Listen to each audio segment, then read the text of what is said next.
Hello everyone and welcome along to the Sports Corner. We are back once again for another live watch-along on the channel, and we have a fantastic fixture to come up today. And well, I said that the last time I was live and it didn't turn out that way, but it did for you guys. You got a decent game in that Ligue match. Of course, it was a big derby set of games yesterday. We had two big matches. We've got another big match today. Now this one isn't a derby, necessarily speaking, but it's a very big match in Ligue tonight. And we've not done a great deal of Ligue watch-alongs, but it tends to usually be any game that involves Paris Saint-Germain and one of the big sides is a game we'll probably cover. And that's exactly what we've got today. Is Paris Saint-Germain, who are taking on Olympique Lyonnais. If you're new to the channel, whether you're watching this live or on the replay as always, do leave a like and subscription as we push towards 1,400 subscribers. We're slowly teetering up towards 1,350, so it'd be nice if we could get there by the end of the year at the very minimum. But as I said, we've got a big game today, and it's not just me covering this match tonight.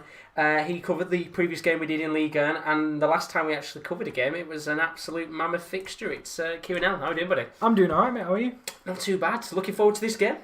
Yeah, it should be a good one.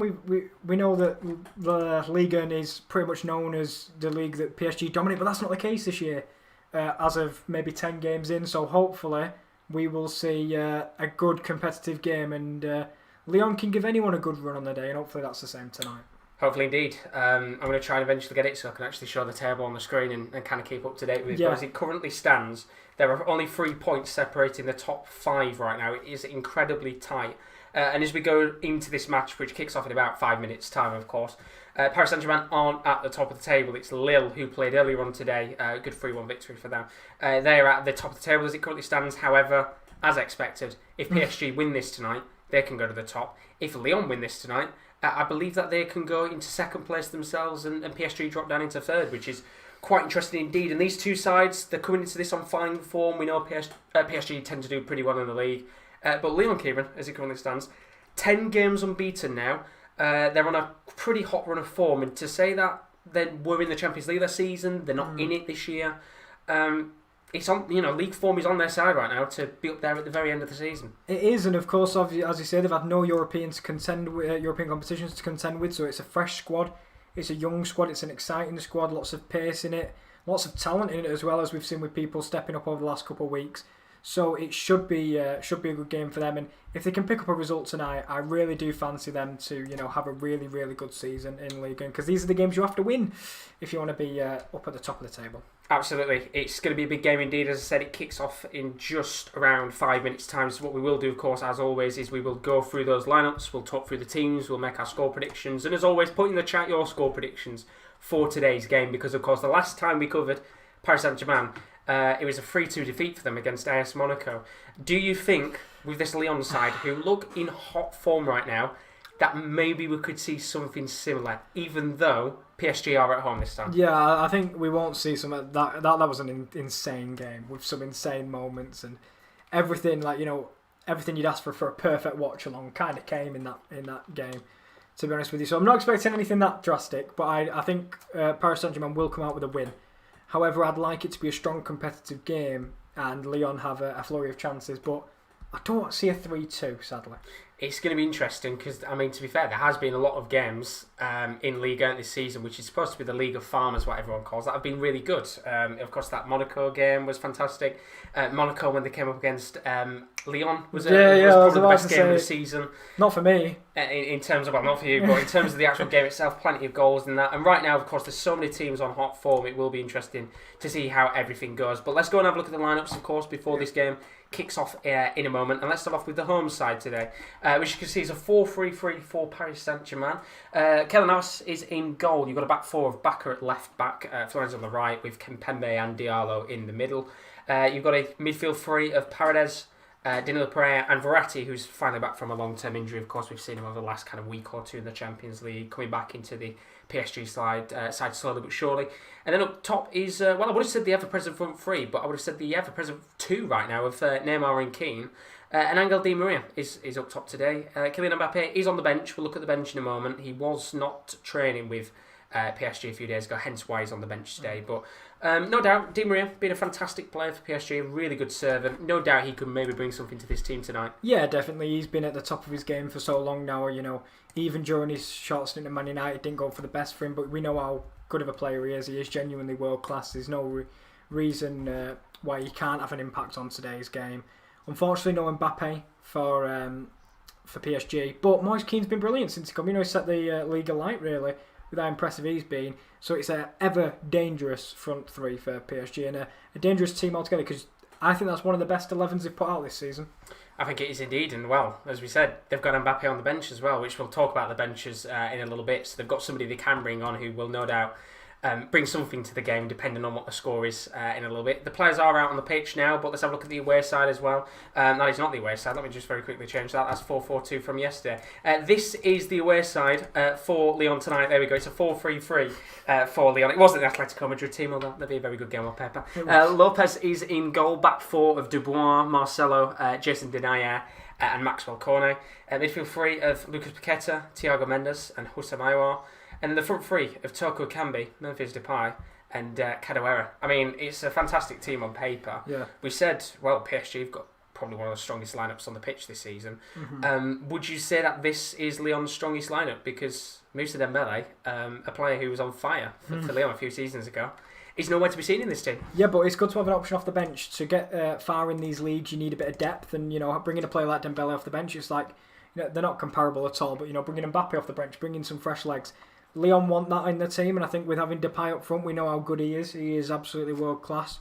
So having Dembele on the bench is a good weapon, and I think that that 11's good enough to start the game, and it'll be a very, very good test for this 11. Should be a good test indeed. The players are just having a team photo, of course, with the whole racism kind of situation that went on last week. It's become a really big factor right now for PSG and for, of course, Istanbul Basaksehir here. But while they have their team photo, which is lovely to see, let's have a look at the subs bench. We can see the depth tonight, specifically for PSG, is really going to mean even Lyon have got a few good players they can bring on. So for Paris Saint-Germain, of course, they've got Kylian Mbappe, who's the star man, who could maybe come on at some point, although I highly doubt it, depending on the situation at hand.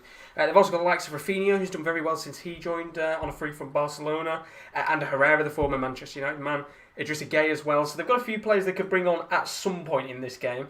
As for Lyon, they've got a few decent players on the bench themselves. Moussa Dembele, of course, who has been a bit of an outcast for Lyon this season when, well, of course, the ever-present front three right now of Kadewere, Depay and Toko Ekambi are on a hot streak, so he's never going to get into the side. But they've also got the likes of Maxence Cachere, the French youngster. They've got Jean Lucas, the Brazilian midfielder. Bruno Guimaraes as well, another one of the Brazilian midfielders. And then a couple of youngsters as well. Julian Pollersbeck is on the bench as well. Of course, Cachere, as I said a moment ago, Melvin Bard.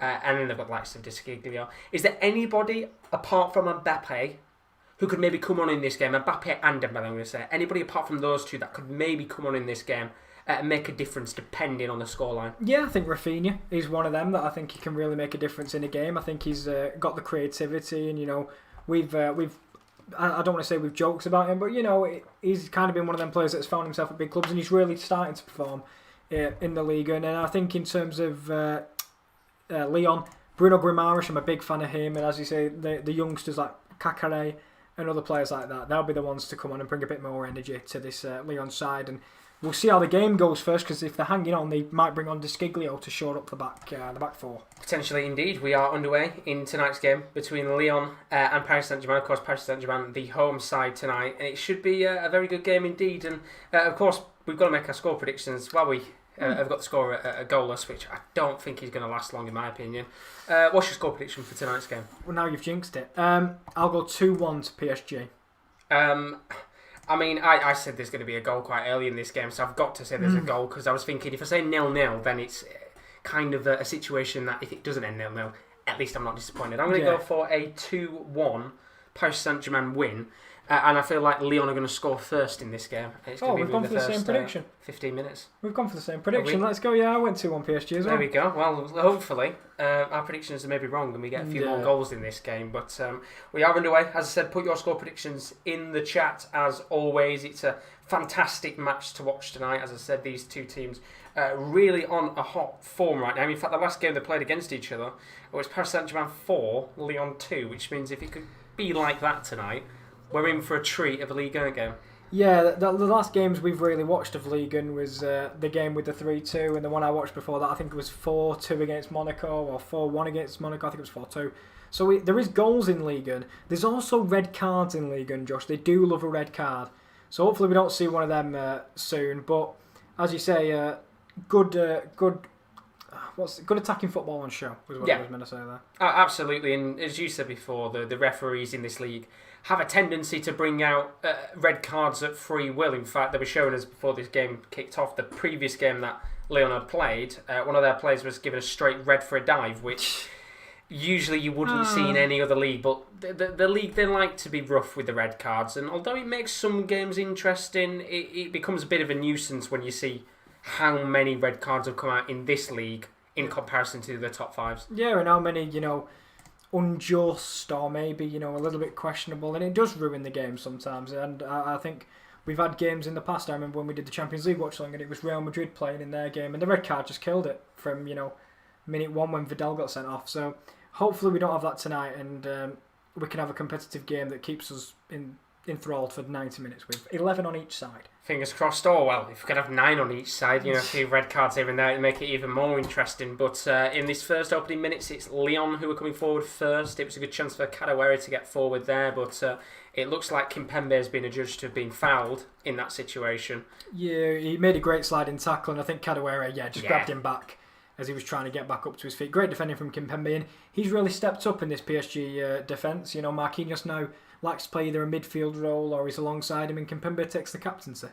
He does indeed, and we've said about it before when Paris Saint-Germain have played, that in terms of a centre-back, there isn't going to be a presence like Thiago Silva at the club. Very similar, I think, to how Manchester City lost company, that there isn't going to be anybody out there who could necessarily fill Thiago Silva's boots, because he's a plethora of his own. To a certain extent, he had a different personality to other players, but Kimpembe has been fantastic since he's come into the team, but we've got an opportunity here for Paris Saint-Germain to come forward. It's Florenzi who whips a ball into the box, tries to get it towards the path of Neymar, but it doesn't get to him in the end, and it's going to eventually land at the feet of Bacca, and it could be maybe a chance here for PSG to get the first opportunity of the game. Yeah, they've been probing around the edge of the box early, and it'd be interesting to see how Bacca, the young left-back, gets on. That cross did go wayward and ended up with him at the back post, but it is an attack here by Lyon. They're trying to make some inroads down the right-hand side against Kimpembe. And it's going to be interesting to see the front three tonight, which in fact they're just coming through on goal here now. Potential chance for the ball to be lofted into the box. I think it was Toko Ekambi who tried to guide it into Lucas Paqueta, but he just couldn't get a touch on the ball there. No, not quite. But it's promising signs for Lyon. They've been very successful down the right, in behind Bacca and Kimpembe. You can see Danilo Pereira dropping very deep, and it could become a 3 at the back eventually, if they're out of possession. Well, it's a fairly decent start to this game. I'm going to say it's already better than the Manchester derby, because we've not necessarily had a big first chance, but both teams looking very hungry to get the first goal in this game. And I'm going to stop for a second because there's a chance there for Kadewere to get forward, and the ball was just, I think, a little bit too heavy, you could say, in this situation. Yeah. From I think it was Mendes. No, it was Memphis Depay. Memphis Depay, of course. Yeah, no, he went for a drilled pass, and just from the outstretched leg of Kadewere, he's almost like a toe away from the ball, but he found a space in there, and he's been on red hot form recently, and if he can have a good game tonight, he could really punish that backer. He's a young player, a bit naive, young v young on the right and left of Lyon and PSG. Yeah, it's been a very good start for him indeed. Of course, I wanted to say Timothy, it's Tino Kadewere, of course, who's playing for them, joined them this season, done very well indeed, and it's going to be interesting to see how these teams kind of match up to each other, because what I was going to say before is, of course, Lyon have kept on to Houssam Aouar, which is the one player that I think everybody expected to leave the club with them not having Champions League football. But just how important do you think he is to revitalising this Lyon team, because they're kind of in a phase of rebuilding right now, Lyon? Well, this is the thing, and they've got a lot of young players in this team, and a few stalwarts like Depay and Houssam Aouar. They're the big players for this team with a lot of youth around them. But it's important to keep him around because he's now the heart of this team, and to build around him is hopefully what Lyon will have for the future. We don't know how long he'll be here, but if they can win the league title this year, which is a long way away, but Di Maria, it's a little effort there from Florenzi, actually. I thought it was Di Maria in that situation, but Florenzi had bombed forward. I've got to say, Kieran, that if the standard of this game can continue like this, we could be in for a corker of a match. Yeah, definitely. It was a chip to the back post by Verratti, and Maxwell Cornet was drawn inside to the strikers, and then it left Florenzi free at the back post to strike it on the volley, and he sadly just went wide of the right post. But it's a good effort. It's a very good effort indeed, and well, as I said, the pace of this game has been really enjoyable to watch so far. Both teams looking to get that opening goal in the game, and I think when you look at both of these teams, none of them are the type of team to sit back and settle. They want to get the first goal in the match. They want to be the team that kind of takes it to the opposition, and as I said, hopefully we can get a nice early goal in this game, because the front threes right now of both sides look very hungry to get that opening goal. Yeah, we've seen how defensively solid Lyon can be. We saw it in the Champions League. You know, they were extremely defensively solid when they came up against Man City. So I do think that the defence can hold up. But as you say, it was the moment they got the early goal is when they started to kind of batten down the hatches at the back. So it'd be interesting to see if they get the first goal tonight, whether they do change their open, expansive style. It's going to be very interesting indeed, and we've just got a little bit of play here right now, which is not attacking, although it is, well, it was about to potentially transition into an attack there, but the ball was given away, and it's now a chance here from the halfway line for PSG to counter. There is going to be a free kick though, and well, one thing I don't like to see, as much as these teams are enjoyable to watch, what I don't like to see is the constant... Neymar on the floor? Yeah, Neymar going on the floor. It's very frustrating. It kind of reminds me of Jack Grealish a little bit. You know, both players very similar in how they tend to go down fairly often to get set pieces. Yeah, this is the thing that Jack Grealish talked about, I think, the other day. You know, there's a difference between diving and buying fouls, I think it was the quote he said on one of these Sky Sports channels. So Neymar doesn't dive, he just buys fouls. That's would be the way to do it, but he does it very often. Yeah, and it's frustrating to watch because it breaks up the play, but yeah, I guess if it works, he's going to keep doing it, because, you know, you'd expect a team like Paris Saint-Germain to be fairly consistent with their set pieces, and there's a chance here for Paris Saint-Germain to come forward, a long ball trying to loft it towards the right-hand side of the pitch with Florenzi, who has, got to say, has been up in the attacking half of play more than he's probably been in the defensive half of this first 10 minutes. Yeah, I was going to say, too, he's been amongst the attacking options for Lyon more than the attackers so far, and he's creating good width on this right-hand side. It'll be interesting because Cornet, you know, he's not an out-and-out left-back. He's been transformed into an out-and-out left-back, but he's not always positionally been there. So it'll be interesting to see that matchup if they can exploit him. He's been impressive, but he's also, you know, he's got them tendencies to wander because he is a winger by trade. Absolutely, and well, there's a chance here for Lyon to come forward in these opening few minutes, and it's a chance for the ball to be fed towards Kadewere from Iowa, but he's given it in the end, and another chance there for the African forward to come forward and get the opening goal of the match, but it's on the left wing currently in the attacking half of play for Toko Ekambi. He's going to lay the ball off into Memphis Depay. Lovely bit of trickery from the Dutchman, and he's going to eventually lay it off to Cornet, and we'll talk about him in a second, because there's a little chance here. Ball comes out into the path of, I think, Houssem, who tries to take the shot on. Doesn't come to anything. Laid off to Kadewere. Heavy touch there from Depay, and he nearly rolled it around Keylor Navas there. Big chance. Yeah, it was a massive chance, and Lyon were just probing for a bit there, you know, shifting left to right, and Aouar almost exploited a mistake from Danilo Pereira, the makeshift CDM centre-back for PSG tonight, and good early chance. Good early play from Lyon, really. He's been very enjoyable to us so far, and of course, hopefully we can get... You know, there's some 0-0 games out there which you look back and you say they're enjoyable when they've had a lot of chances, and hopefully this one isn't a 0-0, because then that means that's 2 in a row that I've had, which is never good indeed. But this has a really good kind of feel about it right now, and it's Paris Saint-Germain are coming forward about 40 yards out from goal. Neymar trying to lay the ball off, but it's going to be given away here, and there's a really good chance there for Lyon to come forward, but the ball towards Depay just a little too heavy. Yeah, it's one of them with this game. You know, you see a lot of games at start 0-0 or end 0-0. There are a lot of it's played in the middle of the park. With this one, there's not been much in the middle of the park. It's been constant transferring of possession, end-to-end stuff. And I know that's a very cliche thing to say, but in this game it really has been. The moment someone dispossesses, the first thought is to go forward. It's not backwards, sideways, we'll build. It is go all guns ho, and it's good to see. It's very good to see indeed. We are 11 minutes into this game, and well, it's been the quickest 11 minutes of my life. It's gone very quick indeed, but we're going to have a free kick here, just past the halfway line, and guess who? Oh dear. Neymar, of course, Kadewere there with the foul. I cannot wait to see you have another 90 minutes of watching Neymar roll, because it's not often I get to see Neymar roll around, so it's very refreshing to see. Is it? No. Is it? No, not at all. As much as you want to say it's refreshing, it certainly isn't. All. And, well, the look on Marquinhos' face, I don't know whether he's just annoyed with Neymar falling down every 5 seconds, or he's just annoyed he's not on the pitch tonight. Of course, I think he's got a slight injury, and there was another long ball fed towards the path of Florenzi there, but once again, a little bit too heavy, and the Italian has been...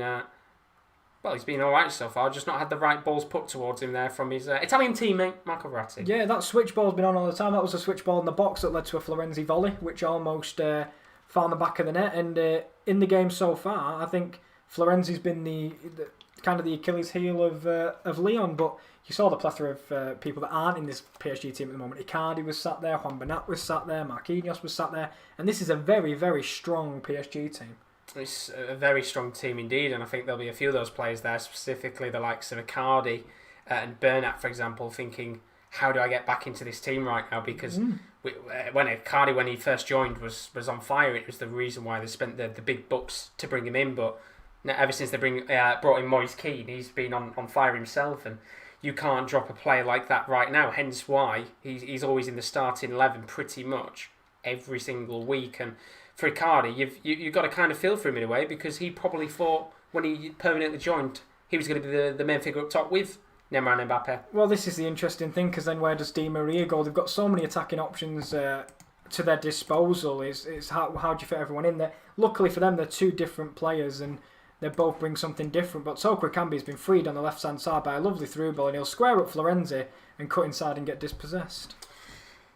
Little stumble there from him, which is a real shame. I think it kind of put him off from being able to go forward. And well, Moise Kean there had a little opportunity to maybe hit on the break himself, but good defending at the back from Jason Denayer. But the point I was going to talk about earlier, Cornet, another player who's been fantastic at Lyon. I think when he was in the Champions League last season, he really showed what he can do. And of course, he's transitioned himself into a full-back role, which we've seen wingers do it before. I think that the most prevalent winger we've seen in the last couple of years do it is Jesus Navas, transition from being an attacker to a fullback. But I'm going to stop for a second, because this is a good chance for Leon to come forward here. Ball's going to be led into the box, and it very nearly landed at the feet of Thiago Mendes, who was inside the box there. But there's going to be a corner for Leon, and we'll come back to that point in a second. No, we love the 1-2 between Depay and Kadewere on the right hand side, and he's drilled across the face of goal along the floor, cleared by Diallo out for a corner. But I was going to go with Antonio Valencia was probably the first, I think. Yeah.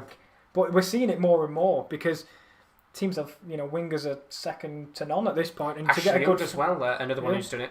To get a good fullback, it's difficult these days, because we were talking about, best left backs in the world, and you can barely name 5. Well, there's going to be a corner here for Leon from the opportunity a moment ago. It's going to come towards the path of Marcelo, who does get a decent connection on the ball, but ultimately it's cleared away. And now this is a very good chance potentially for Paris Saint-Germain to counter-attack here. And it was Neymar running forward, but he's overran the ball, although they've got it back here. Yeah, and Florenzi finds himself in the heart of the attack again somehow. I'm not sure how he keeps ending up there.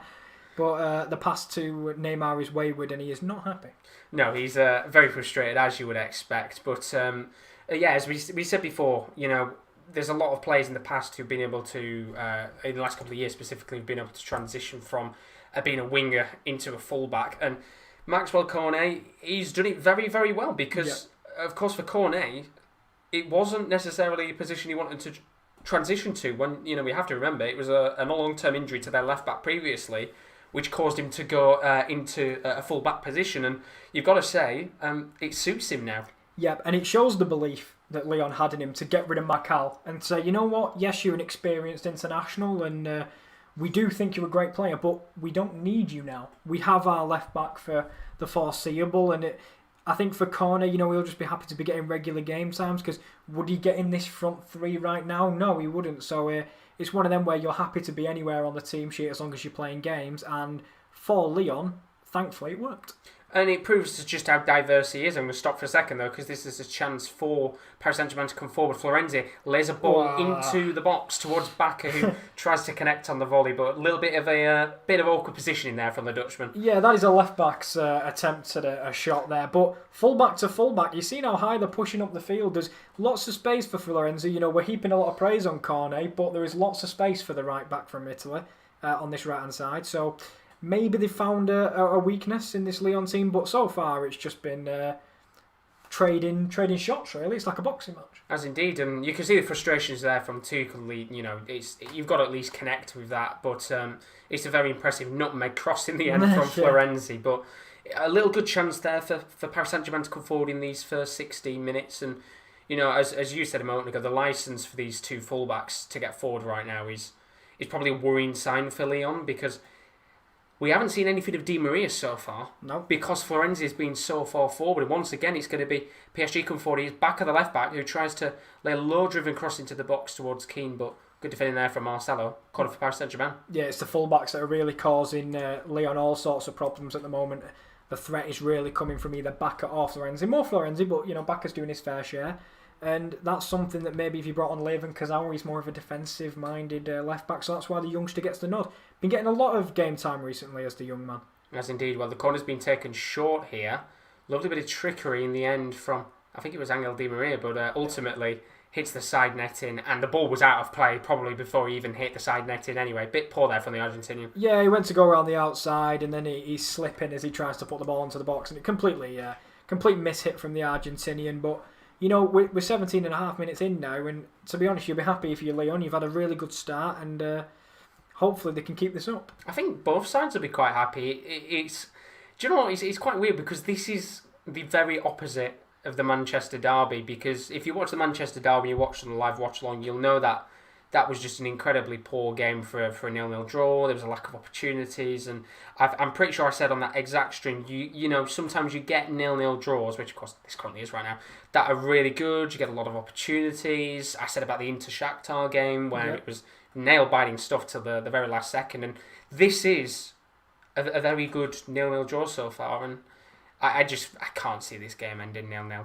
I really can't. No, one of my favourite games of all time finished after full-time 0-0. It was USA v Belgium in the World Cup, but it was constant flurry of chances, and sometimes you can watch a 0-0 and you'd rather watch that than a 2-0, but there's 2 goals and not much else in the game. So it's been a great pace as Kadewere free on this right. That's been the money ball for Lyon so far. It has indeed, and there's going to be a chance here for the ball to be laid into the box towards Iowa, who occupied himself kind of in a false 9 position there for Lyon. And well, now there's a chance for PSG to come forward, and Moise Keane has got a chance to get away from the defence. He's on the right wing, he's got himself inside of the box, and he tries to whip a ball into the path of Neymar, but ultimately Jason Denayer doing very well, and Cornet, to get back and stop the Italian from getting forward. Yeah, Denayer making up for his mistake there, because it was his missed header that put Moise Keane through on goal, and he tracks back quite well. I think Cornet's pace did well to keep up with him there, but it's one of them PSG chances that you want to be putting them away, but still 0-0. Still, yeah, and it's a shame right now, and hopefully we can get that goal soon in the game, as Paredes has been, he's given a free kick away there. Poor tackle there from Paredes on Lucas Paqueta. Yeah, it's one of them where he's just kind of trying to go round the man to get the ball, and he's only getting ankle at that point, and it's a good start from Lyon, I've got to say. But have you noticed, Josh, that I don't know why the League don't hate Lyon? Because it's Ligue and Uber Eats, but they've got Deliveroo on the shirt. I was going to say that earlier. Yeah. I kind of noticed that as well? Yeah, I was thinking, well, is that allowed? Sure. I mean, surely it should be, but bringing rival companies into a league that's called Uber Eats is a bit of an interesting choice. Someone might as well just get it sponsored on the shirt. Kyle's put, hey guys, how are you doing tonight? 1-0 Lyon win. Good to see you as always, Kyle. I think to be honest, most of us want a Lyon win, because when you look at the table, we said about it before at the beginning of this watch. I'm going to stop for a second. Although the referee has given a foul here in the end. The league is so tight right now that if PSG do lose this game, next week they have to face a Lille side that have only lost 1 game this season. We could see for the first time in years, I think it was from what the commentator said earlier, it'd be the first time in a decade where Paris Saint-Germain haven't been at the top of the league by Christmas. And as much as people say about Ligue being a farmers' league, being boring, it's actually the most competitive league out of the top 5 bar the Bundesliga right now.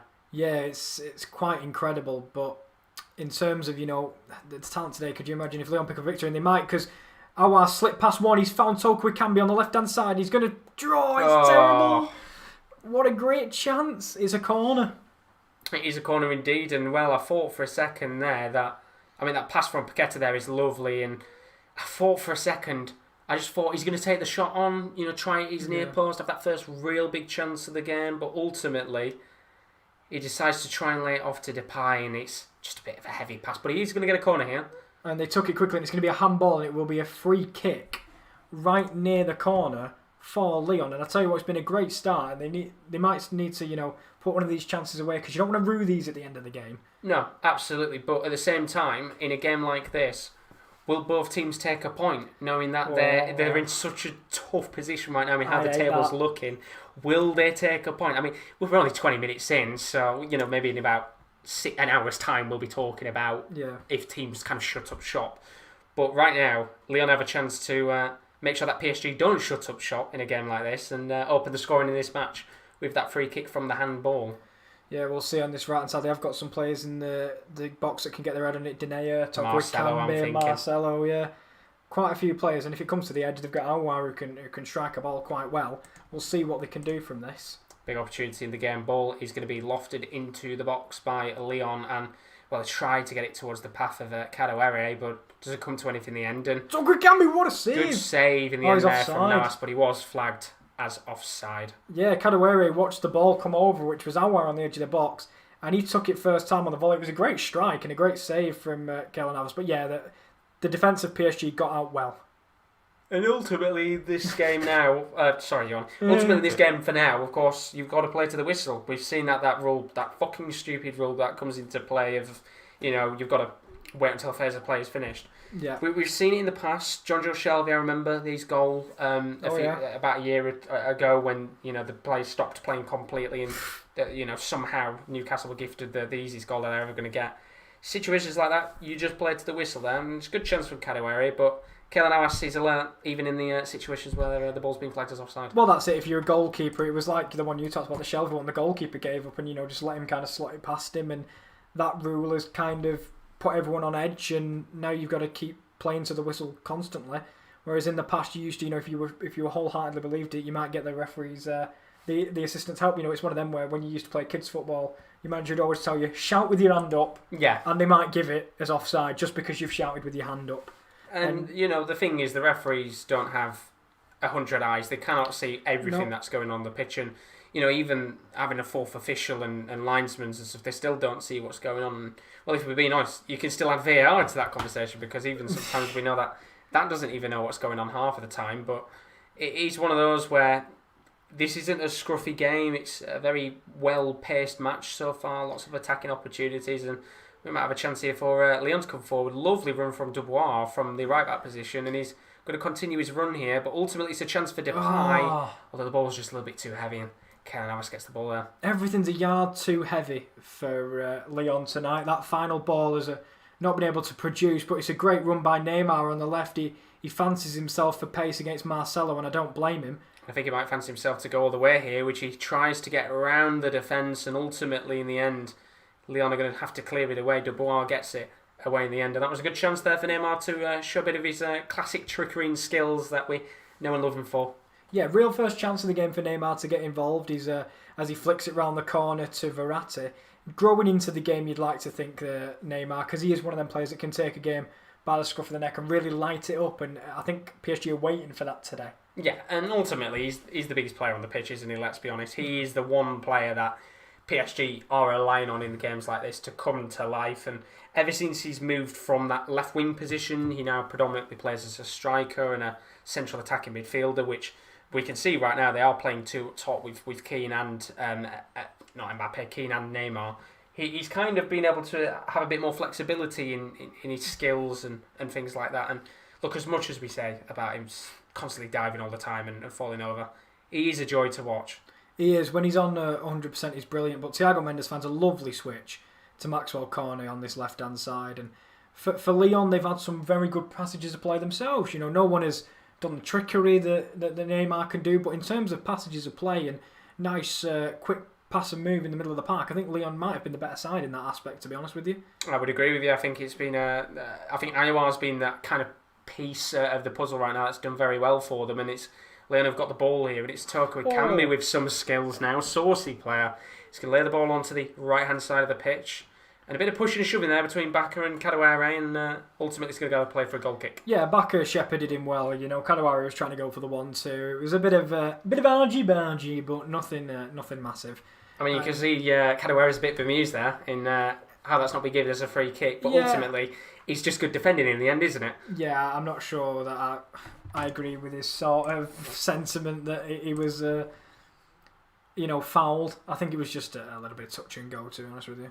I mean, it's quite interesting as well with Bakker, the young Dutch left back, because Kurzawa is fit and he's been fit for a few weeks now, but we can see that Tuchel is starting to believe a little bit more in his younger players. He's pretending to bring on a lot more youngsters in matches, and of course with this season being such a crammed year, I know Ligue started a little bit earlier, so they can kind of be a bit more flexible with their games. But isn't it nice to see a bit of a change of the guard at PSG, because we are in a period where PSG are transitioning themselves. It was back in the day when it always used to be midfields of like Matuidi, Motta, Di Maria, Neymar, Cavani. You always used to be able to name the team like that. Yep. Now, each week, it seems to be a little bit different, and it makes this PSG side a bit more harder to play because you don't know what they're going to come out with each week. Yeah, I think it's also system related personally, because you'll have Danilo Pereira dropping in as a three. You'll see him in a minute. There he is in the centre of the three.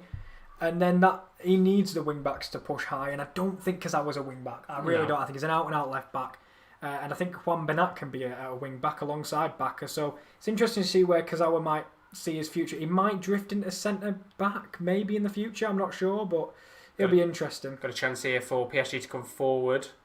Di Maria led the ball off to Florenzi, who once again is in an attacking position, but ultimately the Italian is dispossessed at the back, and Marcelo and Depay are doing very well so far in this game to keep out the likes of Keane and Neymar and Di Maria. But nearly half an hour into this game, still nil as it currently stands in this match, and there's been plenty of good opportunities in this game, but still no goals. And what we could just see there, it was Depay doing the really good defending against Florenzi, and it's once again another run forward from the Italian.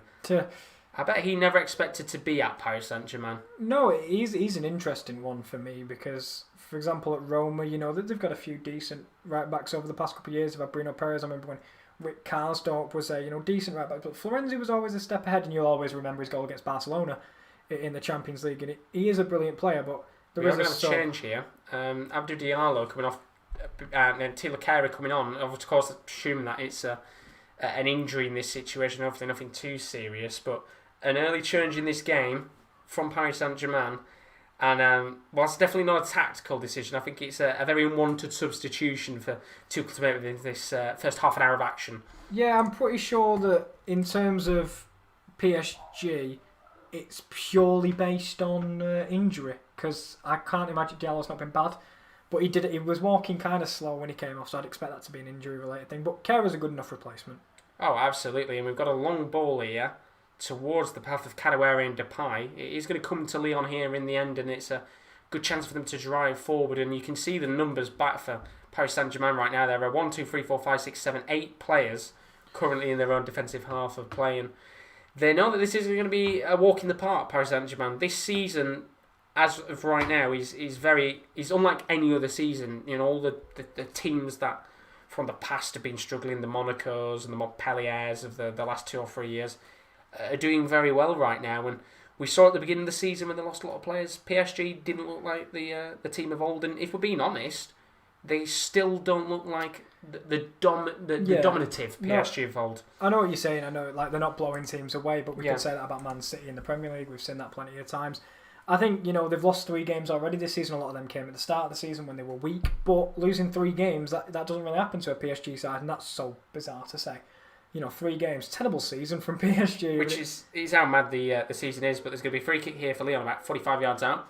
Ball's being lofted into the box. Onto the left hand side where Marcelo had headed the ball, trying to get it into the path of Denayer. But ultimately, in the end, it's a bit of a disappointing use of the free kick, and Rudy Garcia there looked a little bit frustrated with the Brazilian Marcelo, who tried to flick a ball into the box, and it was a very poor cross, hence why he's a centre-back. Yeah, this game has slowed down slightly in the last couple of minutes, and I think both teams, went so gung-ho at the start of the game that they kind of decided we can't keep this up for 90 minutes, so let's just settle down. But I think that the first goal is so crucial that it might open the game up a little bit more than what we've seen so far, and I think both teams are really equal in terms of who could get the opening goal. I don't see an obvious side which will get it yet. Yeah, there's no team in this game that you can say is dominating the match, but there's a chance here for Paris Saint-Germain to come forward, ball laid into the path of Angel Di Maria, who I've got to say looks like he's occupying a centre midfield kind of position right now for PSG. He doesn't really seem to be on the right as much. It kind of feels like Florenzi's acting as the right winger today, and Bakker as the left wing. You can see how far forward they are. Well, in the actual team sheet he was, because the team sheet that the BT put up, it was a 5 with Danilo Pereira dropping deep, and then you do need a cam in that position. You'll have Verratti and Paredes and then Di Maria ahead of them in the cam position. So I think that will be where he's thinking, but I think he'll have a Rome in Rome. So a free Rome role. Yeah. There you go. Tongue twister. In the game, and he'll just try and pick up pockets of space where there's gaps between defenders, and he's been successful so far. As Dembele's getting talking to already on the bench from Rudy Garcia. Yeah, I mean, Dembele, as we said earlier, he's an interesting one because I think Toko Ekambi's been fairly quiet in this game so far. So what you could do within the first kind of 15, 20 minutes of the second half is you could obviously put Depay on the left and Moussa Dembele up top. Although we know Depay's kind of prominently more of a centre forward striker now these days, but he's been a fairly good game so far. Yeah. No side able to break each other down, but we've still had plenty of action. Yeah, it hasn't been an awful game by any means, because I know immediately when people see 0-0s, they think it's a tough watch. It hasn't really been that so far. It's been quite good to watch. There's been moments for both teams, and they've both showed glimpses of what they can do going forward and solid defensive action. But we'll see if someone can break them down as Kadewere puts a nice ball into the box, and it's just out the reach of Memphis Depay. Which is the story of the first 33 minutes for Lyon. It's every chance that they've had through on goal. It's the final third with that last pass into the forward that's been a little bit too heavy, and they just need to calm down a little bit because I feel like they're just getting a bit too stressed when they get into that final third, rushing the pass. Yeah. Just take it light, take it calm, and they've got a chance to come forward here once again. It's going to be on the left-hand side of the pitch with Toko Ekambi, who's just outside of the box. It's going to be laid into the middle of the pitch towards Thiago Mendes. Now back onto the left-hand side with Maxwell Cornet, who'll flick a ball into the box, but it's headed away by Danilo Pereira, and eventually PSG have got the ball back, and a free kick will be given to PSG for a foul on Verratti. Yeah, I think that's been, as you say, the story of the game in terms of getting in and around the area, and then suddenly it just all goes to pot towards the box, and that's the thing for Lyon. They've been probing a lot, but they've not really faceted many opportunities. There's been a couple in the game, but overall, as they dispossess Paredes high up the field, and they'll try to go forward, Toko Ekambi skips past one before laying it off to the right. And it's going to be a long-range effort here from Kadewere, and it was just a little bit too high, but that is the first real big chance, I think, for Lyon in this game, without the ball being too heavy. And now actually, he went for the ball, he tried to dive, but ultimately, as I said, just a little bit too heavy, but a good chance. Yeah, they've got to exploit the mistakes, and it was a terrible mistake from Paredes in the midfield, and they tried to make the most of the opportunity, but it is, as you say, a shot on goal. It's a sighter for one of the attackers, which we haven't seen much of so far. It hopefully brings a bit of confidence to this Lyon team that they can attack and they can get in and around the area and create opportunities. And another mistake at the back, and he's through. And it's through to Kadewere. He's 1-on-1 with Navas. He slides in past him. He's 1-0. And well, literally, the BT Sport commentator I'm listening to literally just said, I cannot believe how this game is still 0-0. Yeah. And I think he must have just completely unjinxed the game because it's 1-0. And well, just look at how high Paris Saint-Germain have pressed their centre-backs here, because it's quite criminal. It's a mistake which causes the goal itself. But look at how far the PSG defenders are forward. And it's the simple finish there. Kadewere, he was outside of the box with long-range effort. Yeah. Pretty much a similar position.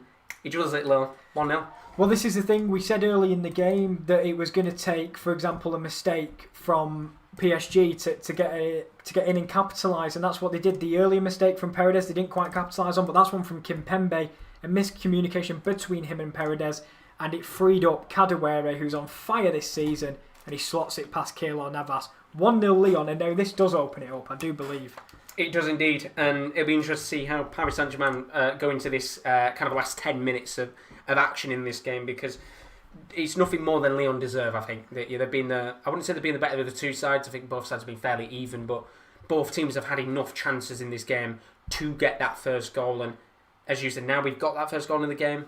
Hopefully, it will open it up. PSG will push a few players forward, which, to be fair, I think they're pushing everybody forward anyway. So I don't know what they can do to really push any more players forward, unless you take Navas out of the goal and stick him on the halfway line. But he's well deserved, and as you said, hopefully opens up the game a little bit more. Yeah, it's completely well deserved, and Lyon have been a really, really bright team in this opening 35 minutes as Neymar gets away from one but gets a free kick as he was pulled back.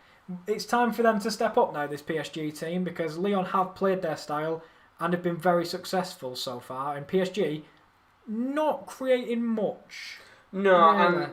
I'm quite thankful that this is he's going to end 0-0, because as I said at the end of the day, I did feel like a goal would come in this game, and it is good to see that it has come. Still relatively early on in the match, only 35 minutes into this game, realistically speaking. But Kylian Mbappe, of course, on the bench, hasn't really trained with Paris Saint-Germain. But if it stays 1-0, you're probably going to have to bring him on, whether he's been training or not. Yeah, that's the thing. That I think we mentioned this in a game before where they were resting their key players, and it was the Monaco game. I'm pretty sure they were resting their key players, and then immediately we thought, when they went down, they were like, well, they've got to bring him on now, and that is exactly what they don't want to do. They wanted to rest the likes of Mbappe with an injury, but when it needs most, it proves how reliant they are on the young French striker. Absolutely, and as it currently stands in terms of the table, because Lyon are winning this game, it means that Lyon will move into second place. Lille in first currently with 29 points. It means Lyon going to second also on 29 points, but with just 2 less goals. So if they score 3 more goals in this game, they could go to the top of the league, which is quite crazy. As Paris Saint-Germain, they stay in third. Sorry, they drop down to third on 28 points. But Marseille could still go to the top of the league with 2 games in hand. Yeah, they might only need 2 because they'll have more goals scored. Do you know if they get on equal sorry, goal I looked difference? at the goal difference section. It could be one. Yeah, because then if they have equal goal difference, they'll go to goals scored. So Lyon could be top. I mean, it'd take a lot. But as you say, Marseille are in a great position. Montpellier are in a great position. Monaco aren't a million miles away. Lens have a game in hand as well, which means if they win that, they're only a few points off top spot, which is mad for a team that only got promoted, this season. It's a good story so far in Ligue, and it's highly worth watching the league right now because, as I said, look, the Premier League is fairly competitive right now, but I have to say that the 2 most competitive leagues so far this season, Bundesliga and Ligue 1, in terms of how the tables are looking. Yeah, most definitely. I mean, in the Premier League it's tight, but that's because I don't think anyone wants to win it. So they're all just kind of tossing results to each other. But in terms of, real competitive and kind of standout performers, like Montpellier, you don't expect to see them up there. I think Marseille, we think of their awful Champions League campaign, but they've in the league they just seem to be able to get it done. It's a strange one. And even the likes of Lyon, I think this season they expected themselves to be up there in the top 4 at the very least, because they've got no Champions League or Europa League football, which gives them a lot more flexibility in terms of playing games. We're going to stop for a second because Bacca has made a driving run forward, tries to cross a ball into the box towards Di Maria, but Mendes is able to clear it away, and now we've got a set-piece opportunity here for Paris Saint-Germain. We have.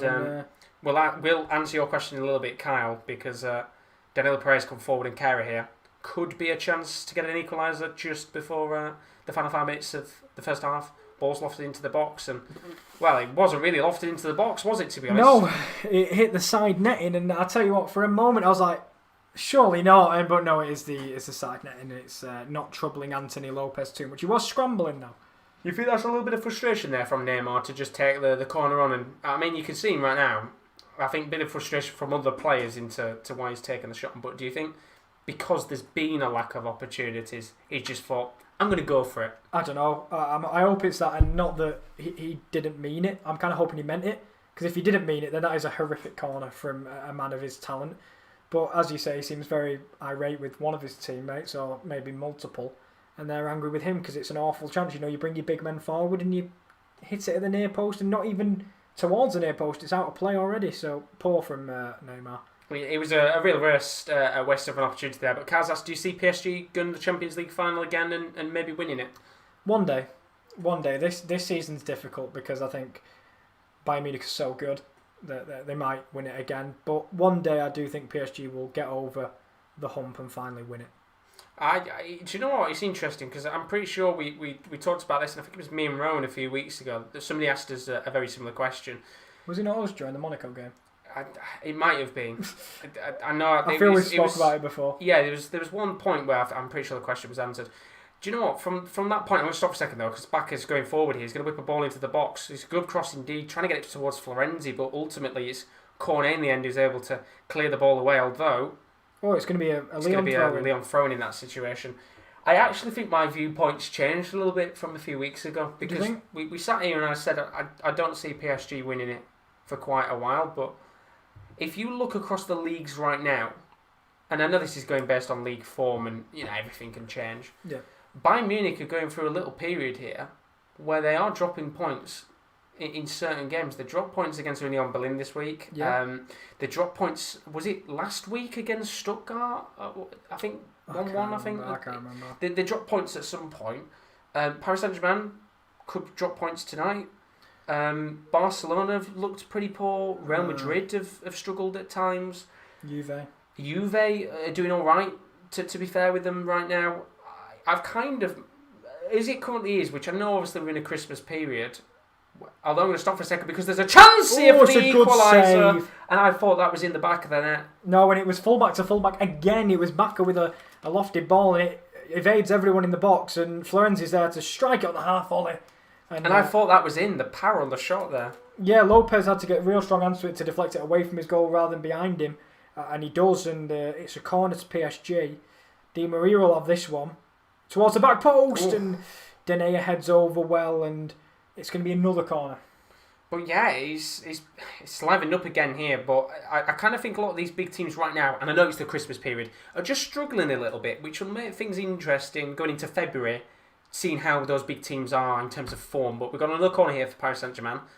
Going to be lofted into the box, and this time the cross from Neymar is as poor as the shot he took on about a minute ago from that corner. Take him off corner duty on the right-hand side. He has been absolutely horrific there. He does pick it up now and tries to build from the middle, but his corners have been awful. They hit the first man on that one. They hit the net on the first one, so not sure if he should be on corners anymore. No, but coming back to your point a minute ago about the full-backs, once again, that opportunity there from Florenzi, he hit that with some real venom in terms of the shot itself, and Lopez doing very well to just be able to get a touch on the ball. But I'm going to stop for a second. I will read your comment in a little bit, Kyle, because we've got an opportunity for Paris Saint-Germain to come forward here, and ultimately they'll have a free kick. The referee's going to give a free kick. Ferrati going down, but while they just sort out the free kick, Kaz, you could say Man City and PSG should have won maybe a few Champions League now, with the amount of riches they've spent.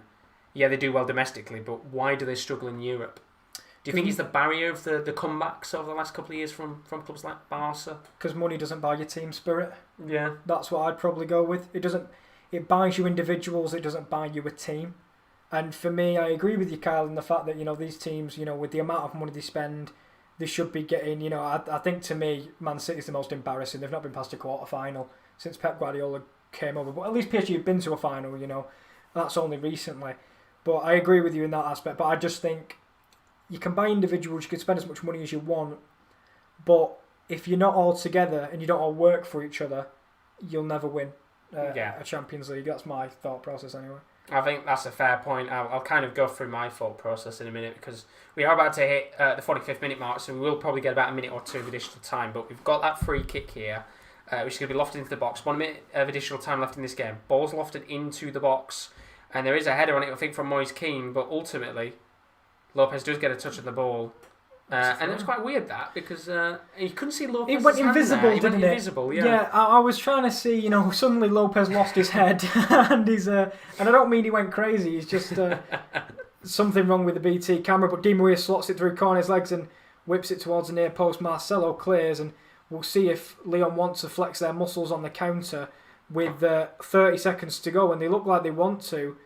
And we'll see what happens with 20 seconds left. Well, they've got 20 seconds left in this game. Paqueta lays the ball off onto the left-hand side. You can see a bit of an overlapping run there from Cornet on the left-hand side of the pitch, but as you can see now, they're just happy to pass it around, waste that last 10 seconds and go into the break at 1-0, but might have one more chance in this game here. Kada, it's going to be Toko Ekambi, lays the ball towards Iwa, who tries, I think he was trying to presumably leave the ball there in that situation. I think he may have got a shout from Depay, or he tried to dummy it, but they weren't on the same page, and that was a really good effort, and we're still going here. We have passed the minute mark, and Neymar drives in field, seems to be going into a cul-de-sac, but he's look great at space to the right, and that's greedy there, I think, from him. And now he's trying to do flicks, and ultimately, in that situation, I don't know what he's thinking. There was loads of space on the right-hand side to lay the ball to Florenzi, but ultimately tried to do just stupid flicks at a pointless point in this game, but ultimately the referee has blown the whistle for half-time, and as it currently stands in this game,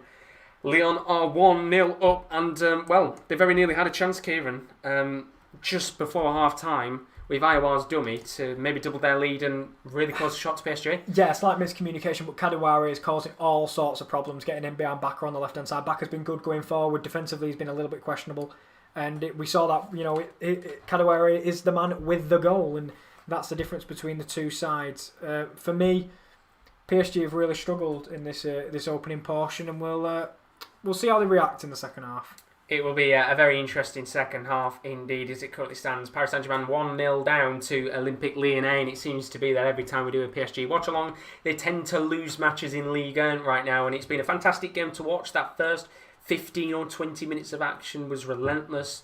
We kind of said both teams going gung-ho, trying to get that opening goal of the game. It quieted down for about 10 minutes, and then ultimately we got that first goal of the match. Kadewere, who just about a minute before scoring, he took on a long-range effort, which was the first real big chance of the match. But ultimately, it was the exact same position. He drilled it low when he got it into the back of the net this time and gave Lyon the lead. Yeah, he did. I think he's been the real life spark for Lyon. I think they've been a great team performance from them today. I think they've all been a 7 out of 10 across the park. Not been a bad performer in the bunch. And Kadewere, the youngster, just continues to add to his stock and continues his rise into a mainstay in the front three of Lyon for many years to come. Great finish from the youngster. And as you say, had a sighter, and then all he needed was one chance, and it was a mistake he capitalised on brilliantly.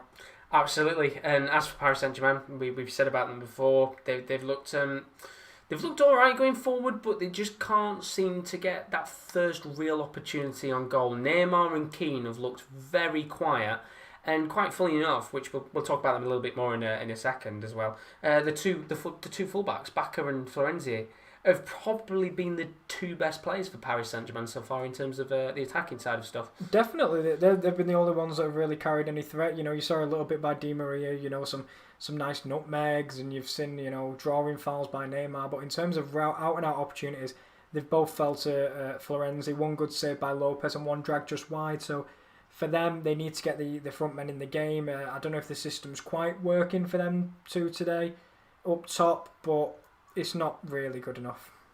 No, it's been a little bit poor indeed from Paris Saint-Germain, and we'll talk about the substitutions in a second. Of course, if you're watching the game, do tell us in the chat what you think of this first half so far, because it's been a very enjoyable first half of action. But let's take a quick look at what's still to come on the channel, because we've got a fair bit of content still to come. Of course, tomorrow we've got the Champions League round of 16 live draw. That's from we're going to be live around 10:30, 11, with the draw starting at 11, and then straight after that, the round 32 Europa League draw, that's on at midday on the 14th of December, so we'll all be live for that. And then the day afterwards, 15th of December, 5:50, Ali Pali, there's going to be a party at the Ali Pali with the World Darts Championship Day 1. And then Day 2, we're covering that as well at 11:45 in the morning on the 16th of December. So a bit of different sporting action on the channel. But most importantly, something that Paris Saint-Germain are in is that Champions League draw tomorrow, the round of 16 draw. It's going to be a very interesting draw indeed, because unfortunately teams can't come up against each other, so we won't see the likes of a Bayern Munich taking on Dortmund. But Paris Saint-Germain, we said about them earlier, they'll be probably looking forward to this draw. Do you think, we said about them maybe going on a run, who do you think they could face in the next round? This is fun. I love the Champions League. If you look at teams that finish second that they could possibly face, you've got Gladbach, my boys. I'd fancy Gladbach in that game. I think in terms of second place, I'd love to see him against Atalanta again. The rematch, kind of a rematch. The rematch between Atalanta and PSG. What about you? I like that. Sevilla. I think Sevilla. I mean, the biggest shout would be Barcelona. Paris Saint-Germain, Barcelona. There's the real big game. But to be fair, if you've looked at Barcelona and who they could face, then they could literally face anyone in the game at any given point. But do you know what? I'd like to see them face Sevilla because I think this Sevilla side, they will be looking fairly hungry to go on and try and do well in this competition because we always predominantly know them as the side that drops down to the Europa League, and I think they want to kind of prove themselves and say, look, we can go out there and we can do well in the Champions League. But I mean, an Atalanta matchup would not do any harm because, of course, now with the Champions League, we are back. Praise the Lord to the two legs, which means we get double the fun. But I would also love a two-leg fixture between PSG and Gladbach. There's a few teams like, you look at some of your favourite teams and you think, what's a favourable matchup? Do you see PSG as a favourable matchup over two legs? Because we've seen in the past, two-legged affairs, they've not fared very well. No, but at the same time, I think there was that comeback curse, which was always lingering on the mind.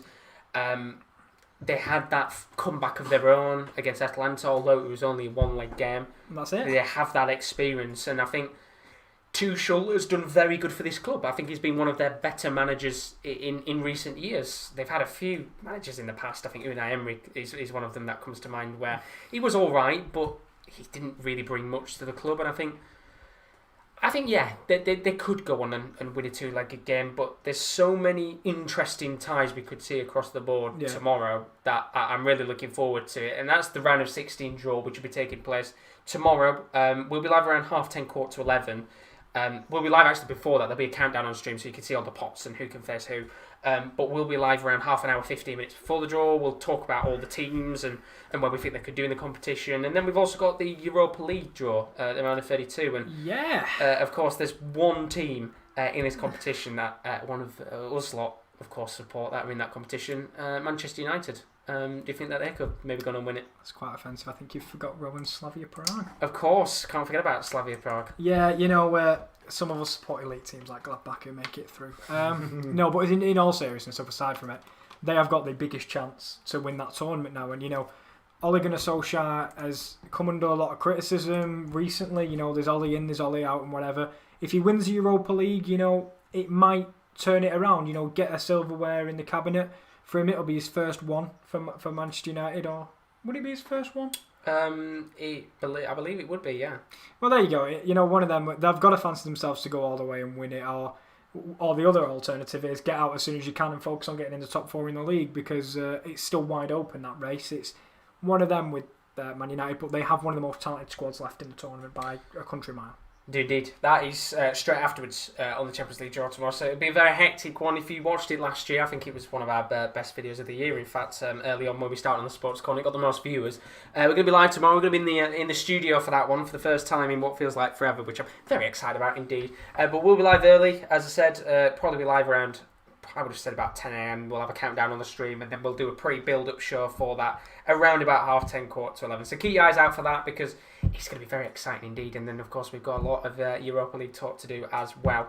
But let's talk about this game. As I said, we've got about 5 minutes or so until we get back into the second half of this match. As it currently stands, Paris Saint-Germain 0, Olympique Lyon 1. If you've missed the game so far, it's been quite an enjoyable first half of action. Plenty of opportunities for both sides in the game, but ultimately Kadewere has been the main man on the pitch who's been able to put the ball into the back of the net and give Lyon a 1-0 lead. And well, we've got to look at the substitutes bench because I think we've already seen a substitute in this game. An unfortunate injury to Diallo, which means that Taylor and Raphael came onto the pitch. So PSG have 4 changes that they can make. Lyon with 5. Let's have a look at that left-hand side first with Paris Saint-Germain, of course. Kara's already on the pitch. But they've got the likes of Mbappe, Rafinha, Rico, Kazawa, and Herrera, Idrissa Conor Dagba, and Timothy Pembele, who could come onto the pitch. Who do you think could maybe come on if the first 15 or 20 minutes of action has been very similar to the first half? It's very interesting because if you look at that bench, they're not exactly filled with attackers. They've got plenty of defenders and plenty of centre mids. But when you need to chase a game, that's not really where you want to be at. I think Kylian Mbappe is the obvious one. He always will be.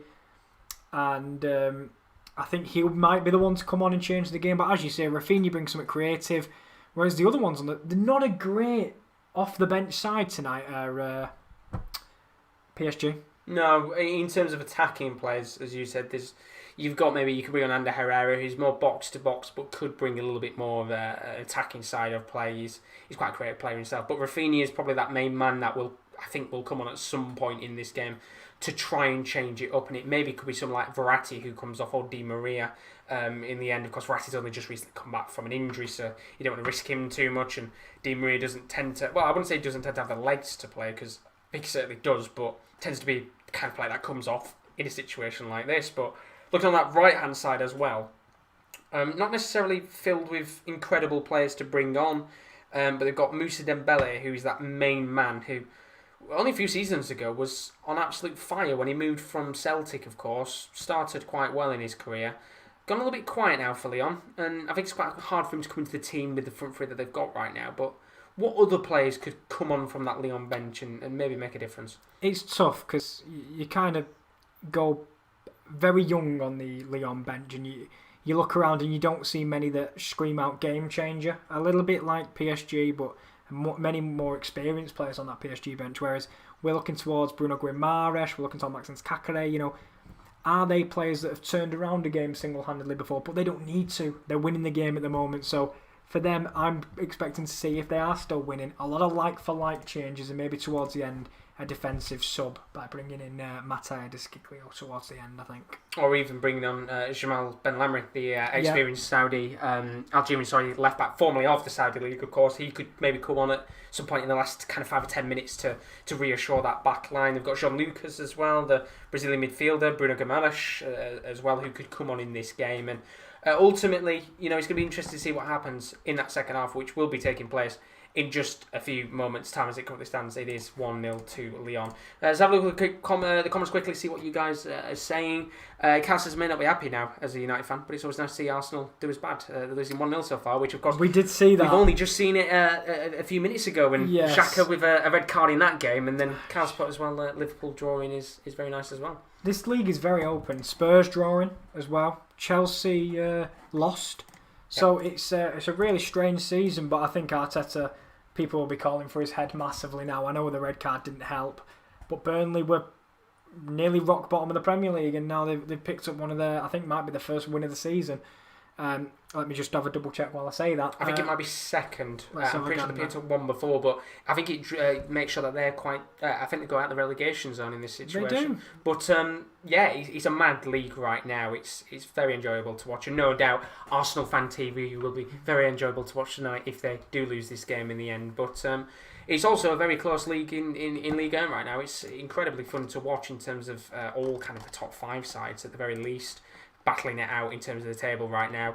As I said earlier, because Lyon are winning right now, Lille are currently sat at the top of the league on 29 points. Lyon are in second, also on 29 points, but it could be a potential chance for them still, depending on the result tonight, to go to the top of the league themselves. Paris Saint-Germain in third as it currently stands, and in fact, well, depending on the situation at hand, they could maybe, I believe, drop into fourth at some point, depending on what happens. Marseille have got 2 games still in hand to play over time, so depending on how PSG do in their other games, they could still drop down. Lens still a little bit behind the pack right now, but 1 game in hand means that if they can win that match, they're only going to be a few points behind the rest of the pack. Looking at those teams right now, and I'm looking at the top, let's say the top 6. Lille, Lyon, PSG, Marseille, Montpellier and Monaco. Take PSG out of the equation here. Who could maybe be, not necessarily a shock contender, but one of those teams that will keep toe-to-toe with PSG if they start to get a run of form going? I think Monaco have made too many mistakes early in the season. It took a while for Niko Kovac to get his mix on the team and trying to, alter it to his style. So I think they might be out there running. 2 defeats as well in the last 2 games. Yeah, exactly. Losing to Marseille, one of the teams that you kind of need to win against. I think they're out of the race for now. They're in the top 4 race, don't get me wrong, but they're out of the title race. I think Montpellier, like all good things, they'll fall off. Sadly, they don't last forever, good things, and I think Montpellier is a beautiful story. They've had success in the past. I remember the Olivier Giroud masterclass days. You'll remember them well. I will indeed. But I think they're out of it, to be honest. I think it's between that top 4. Lille are so young and so exciting to watch, but with that youth does come some naivety. So I'm worried about Lille. The best team for me in best placed is Lyon, even though that Marseille are on 5 wins in a row. I think Lyon are the one that could take them toe to toe, because last year in the Champions League was such an eye opener for a lot of people how good this Lyon team is. I'd say them out of the top 6. What about you? And I think, do you know what, I'm going to say the same as you? I think either Lyon or Lille can do it. I think my only problem is the first glaringly obvious thing for me that will cost Marseille is the lack of goals. You look at the amount of goals they've scored. They've scored 19 goals this season in the league. Compare them to the teams around them. Montpellier and Monaco both scored 25. Lyon have scored 25. PSG have scored 33. You're looking at teams, even like the likes of Brest and Lens lower down the league, they've scored more goals than Marseille. And ultimately, you can win a league based on 1-0, 2-0 results. We've seen it before. Atletico Madrid being one of those teams that have been up at the top ends of the league, winning games 1-0, 2-0. Spurs currently doing it right now. But they don't have a team nowhere near as good as the likes of Spurs and Atletico Madrid. And ultimately, I think goals will cost them in the end, even if they've only lost one game. I think Lille and Lyon can do it. I think Lille have got a fantastic manager, and they look breathtaking to watch at times. But Lyon, the advantage of not being in European football could be massive for them, because when the Champions League and the Europa League do come back, Lille and PSG are still in it. Yeah. They're going to have extra games on top of the French Champions, which PSG are in the Coupe de la Ligue, I think. Oh, it's the Trophy des Champions. No, that's the Trophy des Champions between PSG and Marseille, but the actual French, like the French Cup. Are you on about Lyon or PSG? Yeah, for Lyon, and for Lille as well, because they're going to be in the Europa League. They're going to have the French Cup that's going on, I believe, unless it's been cancelled this year, which I think there was an inkling of it maybe being cancelled, but there's going to be those extra games. I thought you were talking about the amazingly named Trophy des Champions. No, the kind of the French Super Cup. The French des Champions. They've got great names, haven't they? It is. They've got nice names for the cups. They're very lovely indeed. But what is even more lovely is that we are about to get off with the second half of action. Let's hope that we can get something as good as that first 25, 30 minutes of action, and hopefully get a few more goals, because, of course, as it currently stands, Kedewere with the only goal of the game in the 35th minute. Does mean that PSG are going to have to come out in this game and push a little bit more than they did in the first half. They are, and we'll see how some of these big players react for PSG. We see Neymar taking gloves off. I don't know if that means he's got serious or something, but hopefully so. Yeah, no more bloody. What was he trying to do? No more dives. Rainbow flicks in middle of the pitch. I don't know what he was thinking in that situation. It irritates me because you could see on that right hand side. Yeah. Florenzi had the space to run into. He had so much space, but he decided to go and try and showboat a little bit, which is fine if you're winning 5-0. And I remember they did it last year when he rainbow flicked it over someone's head, and it goes into highlight reels and everyone's talking about it on social media. Believe it or not, they don't talk about it when you lose the game and it goes wrong. No, exactly. We're going to get the first yellow card of the second half here within less than a minute, and it's going to be the substitute Taylor Kieran, who has been adjudged to have fouled Toko Ekambi, and ultimately in the end there it is the right decision, and not necessarily a yellow card you want to get. We're only a minute into that second half, and we can see Kylian Mbappe warming up. As I said, he hasn't trained, but I don't think a player like Mbappe necessarily needs to train. To be fair, he is that damn good, isn't he? He's, people always ask who's the one to take the mantle off Messi and Ronaldo when they go, and I think he's the front runner for most people that watch football. He's absolutely breathtaking. He really is. But not fully fit. You don't have to be fully fit. But if you're Lyon, you're worried, seeing him warming up on the bench. That is going to, put a little bit of fear into that defence.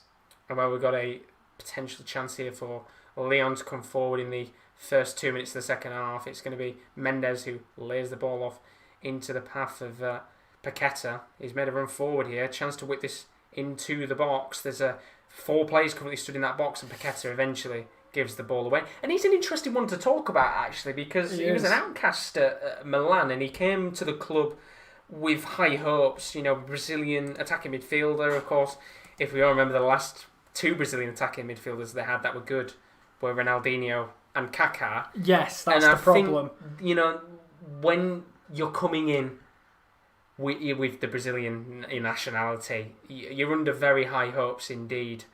Didn't live up to them, unfortunately, but he's coming to this Lyon side, and he's done very well so far for them. Well, for me, I think he fits in with, and not just because they're the same nationality, but it'll be easier to fit into social groups when you've got Bruno Guimaraes, you've got Thiago Mendes, you've got Marcelo, you've got Lucas Paqueta, who can all kind of be a little group, and most of them are in the midfield section.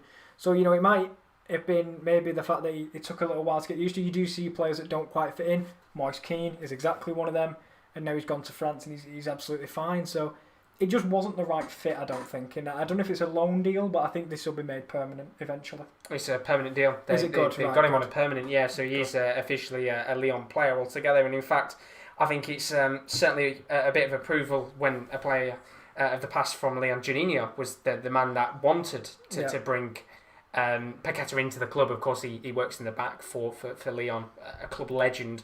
And that is the highest praise you could possibly get from a legend of Juninho standards. Yeah, and it just as a cross comes in for Florenzi, but it's over here.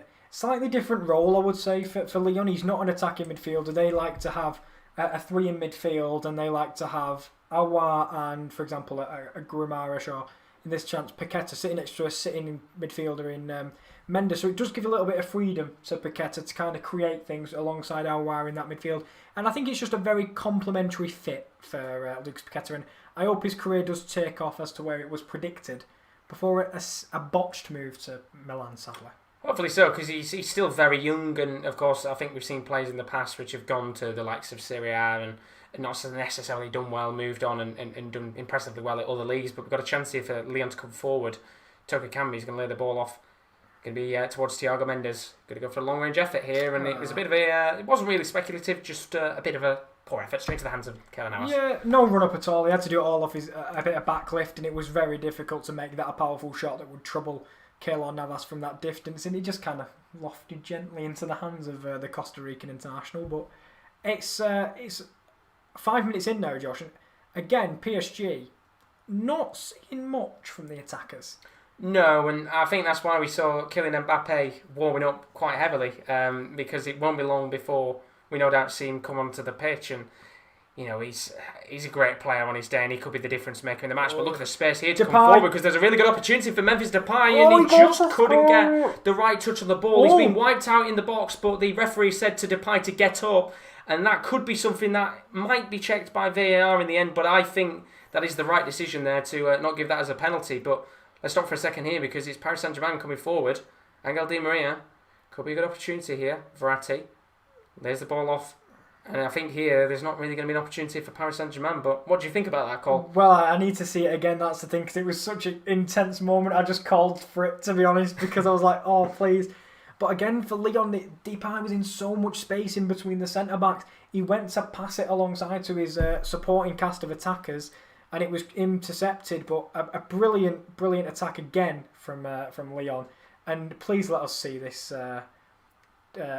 foul again, because I just want to kind of see if it... Well, I don't think it was, but I called for it anyway. Well, we're going to see it now. I think it was the right decision there in the end from the referee. I think it was a very good tackle in the end, and although he's going to protest for a penalty, as you would expect, ultimately it's just very good defending in the end from Kimpembe. Yeah, it's absolutely brilliant defending, and I would have liked to have seen a penalty just to spice it up, but it's make it interesting. Definitely not a penalty there. Great defending again by Kimpembe, who seems to be the best defender out of the lot, because there's been a lot of gaps in that defence today, and he seems to be sweeping up everyone else's mess. There has been, and ultimately I think, of course, Kieran probably never expected to come on in this game, and even Danilo Pereira to a certain extent. He can play centre-back, but he's more known to be CDM. But I look at your question in a second, Kyle, because PSG coming forward here, and you can see Di Maria now occupying much more of a right wing role than he did in the first half.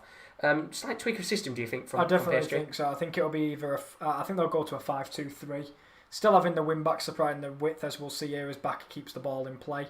Because they are keeping Danilo Pereira as a centre-back. It's interesting, I think, as the game passes by, they will switch out from the 3 if it continues as it does. But, getting Di Maria out wide is probably where you belong. But he has just dipped back in field, so there might not be a big change as we expected.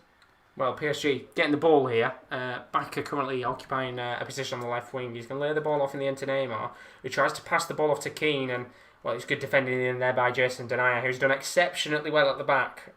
Although they've not really had many chances, PSG, have they? No, they've just stayed solid at the back. They've not let any mistakes. Whereas the PSG defenders, gifted a goal to Lyon by a mistake. So as long as Lyon don't give up any silly fouls, give up any silly dispossessions, they should be okay. They should be indeed, and well, we are just under 10 minutes into the first half, still 1-0 to Lyon. If you subscribers always do leave a like a subscription, it's very greatly appreciated. But another mistake at the back here from Paris Saint-Germain means there's numbers forward. You see Depay making a run in the just outside of the box in the middle of the pitch, and it was a really good run there, and it was just not seen by Toko Ekambi. Cornet whips a ball into the box, but they've got the ball back here, Paris Saint-Germain. It's a lovely bit of trickery from Iwa, and that is not going to be a foul there on Iwa. No, I think he was expecting the contact from Taylor and Kieran. He didn't quite get it what he wanted. He did still go down, and the referee waves him up. I think it's probably the right decision, probably the fair decision to make there. Definitely is indeed, and it's going to be Lopez on the ball, just playing around around the back right now, Lyon. I was going to say outside the back, but that makes no sense at all. Yeah, but it's all right. Yeah, they're not doing too bad here, just playing around the back, and you can see that they're not desperate for a second. But Denayer is desperate to get forward. He skipped and past you can one see and the two. run. Look at Depay's run there. He didn't play him off the end, but he's going to be towards Toko Ekambi, and I've got to say, in my opinion, I do think it won't be long before Toko Ekambi comes off. Well, I'll tell you what, if Jason Denayer keeps making runs like that, I'm very excited for this second half, because he skipped past about 3 people in the midfield there, and if you, as you say, if he'd have been able to thread Depay, maybe a midfielder could make that pass. I don't think Denayer's got it in the locker, Josh. No, it was very Upamecano-esque in terms of how he likes to make runs forward, or very Kyle Walker-like in terms of how those two very prominent defenders that love to come forward when they can. But ultimately here, you've got to say in this first 10 minutes of the second half, although they're not desperate to go and get a second goal, they've been the better of the two sides in the second half. Yeah, they're dominating possession, they're passing the ball around, they're finding nice little pockets of space to give their players time on the ball. There's not much pressure from PSG when the Lyon players get it, and Aouar's having a field day out there, and he's managing to take it past 1 or 2, but the PSG player's strolling, to be honest, at this point. Ultimately, he's playing. This is kind of like an advertisement, isn't it, for Aouar? He's been playing very well indeed, and I think Arsenal fans will be licking their lips wishing that they did get a player like that, because as it currently stands, they're still losing to Burnley. I think it might be over, Josh. Do you think you'll have to have a check and see whether Arsenal are losing? Because Callum's put, do you think Arsenal could get relegated if things don't change? It finished 1-0 to Burnley at the Emirates. Well, that is a big result for Burnley indeed, but not good for Arsenal, is it? No, I don't think they'll get relegated, but we always do need to remember that no one is ever too good to go down. That's kind of the point. We've seen it in the past with stalwarts of the Bundesliga like Stuttgart. You think, Stuttgart have been in the league for a decent amount of time, and they just go down. And we saw it with like the teams like Werder and Mainz last year, who we thought were they're too good, but they're always dragged down there. Yes, they didn't go down, but that's not the point. It'd take a minor miracle for them to go down with the embarrassment of riches and players they have. But would I be surprised? Yeah, probably would. It'd be very surprised indeed. We've got to get a card here for Paredes, who was just adjudged to have fouled. I think I can't see who's down there, to be honest. Depay, captain's armband. Yeah, there we go. Depay, who'd gone down, and right decision in the end there. Paredes, a little bit of a frustrating tackle, and I think you can see that these PSG players, as time continues to tick on, will get frustrated, and well, if there's one man who loves to go into the book, it's Paredes. He's quite a feisty midfielder, isn't he? I think that's a very polite way of calling him a feisty midfielder. Yeah, he's very Vidal-esque, I think. Yeah, he is. He's of that mould, that what people would say the South American mould. I was literally just about to say that. It's the South American mould, isn't it? Yeah, because I remember them saying, like players that come over, like I remember Torreira's like a bulldog type player. Vidal's very much similar. And I think is similar as well. I think Paredes is very similar. They seems very tenacious, but I like to see him in the game. They're very fun to watch. It is, and well, Depay, they're having a laugh. He's all good, and Paredes, of course, all right as well. He's gone into the book, but nice to see Depay's okay, and a bit of a laugh there, which is good to see on the pitch, even though PSG shouldn't be laughing right now, because they've got some serious work to do in at least getting a goal back in this game for a point. Could you imagine if Roy Keane saw that? Honestly, he'd be fuming. All the players hugging and laughing and stuff. You don't want to see that on the in a game like this. Roy Keane doesn't. Do you think there's a French equivalent of a Roy Keane out there? Who do you think would be the French equivalent? The French equivalent of Roy Keane. If I could think of a French player that took absolutely no crap back in the day. That's a tough one. I don't know. Who's a French player that took absolutely nothing from anyone? I would have said Zidane, but Zidane's a manager, so it won't be him. Yeah, I mean, even Vieira was. I wouldn't have said he was the player who kind of gave no crap. Do you know what I mean? He was. he was a brute, but yeah, you need someone who didn't care about getting red carded on multiple occasions. I can't think of one off the top of my head. I'm not gonna lie, It's tough, yeah. Roy Keane was kind of a breed of his own, if we're being honest with you. Oh, he was insane. Just a nutty man, isn't he? Yeah. He's a special man. We love watching him in the UK, but PSG right now just playing out from the back. We are getting towards that half an hour mark. How long do you think he's going to be before PSG make their first few attacking changes again? I think it's a matter of minutes, maybe 5 at the most, to see some changes from this PSG team. Because, again, as this game goes on, I haven't once been spooked by one of the PSG attacks, really. It's been very rare. But they are coming forward here, and they'll try to shut me up, but Dene cuts it out, and it will go for a... well done, Maxwell Cornet. He kept it in play. I spoke too soon. And now there's a chance here for Maxwell Cornet, who kept it in play to get the counter-attack going on. You can see Toko Ekambi trying to blitz down the left wing. He's slowed down a little bit here, and I think he should have continued his run because there's no one there to lay the ball off to in the end, and ultimately it's going to be a potential chance here for them to come forward. Paqueta can leave the ball towards Memphis Depay. Back to Paqueta, who's occupying a position on the right wing right now. But ultimately, they're just taking their time. No evident rush here in the game for them to go and get something in. I've got to say, I haven't seen much Kadewere in the second half. No, not in the second half, and hopefully, it comes to life soon. But that was a great counter-attack from Lyon, but sadly nothing came of it. But they are being very meticulous on the edge of the box. They're trying to break PSG down and find gaps. They're not rushing it like they did for early parts of the first half. And when you've got the lead, you can do that. But it's a nice spin move from Paqueta, and it's a lovely reverse pass to Kadewere. Oh, and we just said about how we hadn't seen him, and that was very nearly his chance to get the second goal of the game. Yeah, an absolutely brilliant reverse pass on the edge of the box by Paqueta after a lovely spin move. And the trickster from PSG comes forward as Neymar drives down the left. He tries to go around the outside on Leo Dubois. He will beat him, but his cross is wayward of everybody and goes out on the opposite side for a throw-in. And you can't hear it, of course. I've got the headphone in. You could hear the scream there from Neymar of just pure anger. There's no one there to lay the ball off to, and I think he's more frustrated in himself in that situation that his cross wasn't a little better. But from what I can hear, the PSG players are really frustrated. Nothing seems to be clicking tonight, and I think we will see Mbappe very soon. Yeah, no, if someone's going to make it click, I think it might be Kylian Mbappe, because we're just looking at some afters between Dubois and Neymar. Yeah, and from what I'm hearing, it's been something that's been going on for the majority of the night. Neymar and Dubois are just feisty with each other, and you kind of expect that, because for Dubois, he's probably thinking in his head it's a fairly long night coming up against a player like Neymar. And the thing is, Dubois did get booked for a challenge on Neymar earlier in the game, so indeed. Dubois probably thought that Neymar was buying it, and Neymar was just angry because he got tackled. And it's one of them where they'll go tit for tat all night long, and we'll probably see that match-up continue, because I don't think Neymar will be replaced. I think it'll probably be Moise Kean. Yeah, I think Moise Kean will probably be the player to come off, because we haven't seen anything of him in this second half. He's been very quiet indeed, and they've got to change something up in this game, because it's been fairly poor from PSG tonight. But they've been really poor. Yeah, so hopefully they make that change soon. I think Raphinha will probably be another player that comes on as well, because he's been alright since he's come to Paris Saint-Germain. He's done a few decent things here and there for them, and he was a free, which is mad. When I keep saying it all the time, but the fact they were able to just get him on a free is bonkers. But there could be a chance here for Paris Saint-Germain to come forward. Di Maria lays the ball off into the middle of the pitch. Good chance there, and ultimately the build-up there just a little bit heavy. Yeah, lovely build-up. It was a dummy by Di Maria that freed Florenzi again. Tried to cut it back to Di Maria. Just I don't think they got the touches right in the box. They were wayward, and it allowed Lyon to get back into a good defensive shape.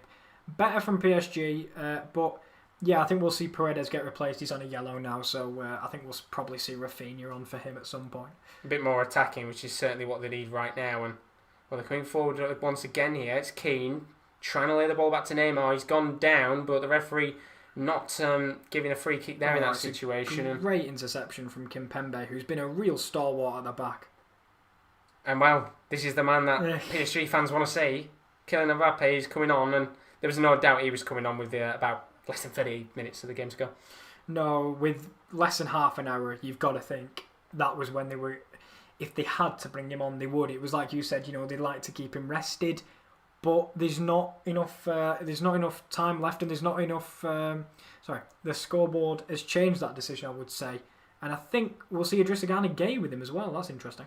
Which is an interesting one. Of course, I guess maybe in Tuchel's head he's thinking take off like for like. Paredes is a bit box to box, and I mean Gueye, I would say he's a little bit box to box himself, but have that brute in there just in case Lyon come forward, because we've seen multiple times where they've been given opportunities to come forward, and that little bit of extra pace from Gueye might help out to break these opportunities where Kadewere and Ekambi are blitzing down that left and right hand side. But we'll see those changes in a second. Cal's put, do you guys have your decorations up yet? We don't, unfortunately. I mean, my family does at home. Yeah. I don't hear. But I don't know whether we have at our house.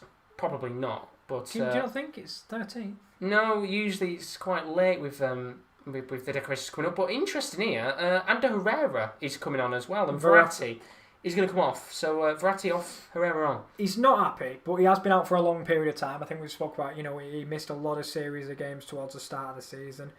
And I understand the decision to probably take him off. He's not had his best game, but just to rest him and kind of, you've got 5 subs, you need to make them all. So Verratti not happy, and neither's Paredes probably, but it happens. No, actually, looking at Perez, I think he looks all right with coming off. He probably understands in this situation that with him being on a booking, you don't want to get yourself sent off. But an interesting change here, Angel Di Maria coming off and Mbappe coming on. Keane stays on. Yeah, I think you'll see a position change if they do stick with the same system. It does seem it. Mbappe and Keane up top, Neymar in the pocket, but he does seem to be going on the right, so it might be a 3 up top. But Desciglio coming on as well. He is who I thought would come on to show up the defence, and we'll see who the changes Dubois would have come off. Yeah. Well, there we go. Well, we've seen for a little kind of last 5 minutes, from what I've heard, of course, Neymar and Dubois have been going at each other, and just as Dubois comes off, there's a big smile on Neymar's face. Shaking his head as well. He's like, I had you. And the thing is, he maybe thought he could get a red out of Dubois, a double yellow, and he's probably not happy that it's been changed, but it's clever from the Lyon manager, and smart from both teams to freshen up the game, but we'll see how Mbappe takes this game. You hope to see him take it by the scruff of the neck. Yeah, and do you know what? As much as Neymar is probably thinking in his head, I've had you on strings, ultimately Lyon have had you on strings, because you 1-0 down. You can completely blitz Dubois for 65 minutes, but if Lyon come out of this game with a 1-0 victory, then ultimately all the skills and the how he's tried and ruined Dubois tonight means nothing. And it'll be interesting to see what happens here, because Desciglio, he's an interesting player, because he's been on probably the biggest European tour of the best clubs you could ever go on. He's been at every single possible big club. It's bonkers. I don't know how. No, because he's never started. Yeah, exactly. I feel like it's a bit like Rafinha, to be fair. Yeah, they've both been to the biggest clubs across Europe. It's bonkers, isn't it, when you think of it? But it's Kadewere on the ball, who's trying to get down that right-hand side of the pitch. Of course, the goal scorer of this game so far. He's still got the ball and doing very well indeed against Idrissa Gana Gueye. Going to lay the ball across into the box, but ultimately it doesn't come to anything. No, it's still on the edge of the box now. It's a lovely touch. It's a good save from Navas, and Kadewere is coming from an offside position, so he'll leave the ball, but Memphis Depay will retrieve it. Good effort from Paqueta on the half volley. Good save by Navas. Very good save from Navas. Just keeps himself alert in that situation. He's not had much to do so far in this game at all, but that was a real testing opportunity, and that would have been a lovely goal. Just takes that touch, takes it down on his chest, strikes it down low, and difficult there for Keylor Navas.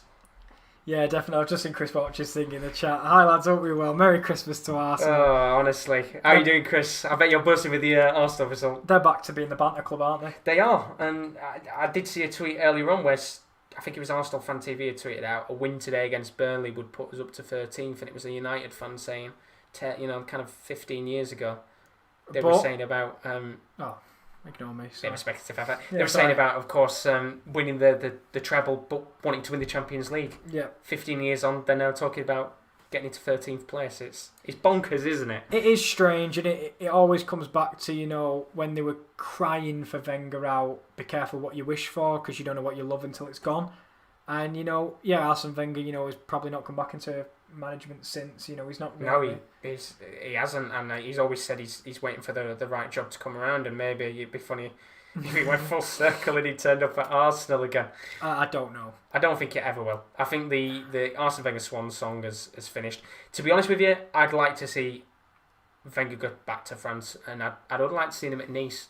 Yeah, we were talking about Nice manager earlier, maybe Lucien Favre returning, but Wenger's an option. And in terms of Arsenal, it's just weird because, Arteta did so well in his opening, couple of months, got him a trophy, got him into Europe. Yes, they backdoored it, but into Europe, and now they're staring at the barrel of a bottom half of the table finish. It's really dismal, Arsenal, right now. It's strange, and I'll come back to that in a second. He's got a free kick here for Paris Saint-Germain, about 30 yards out. Neymar's going to loft the ball into the box, and once again tonight, we said about taking him off corner duties.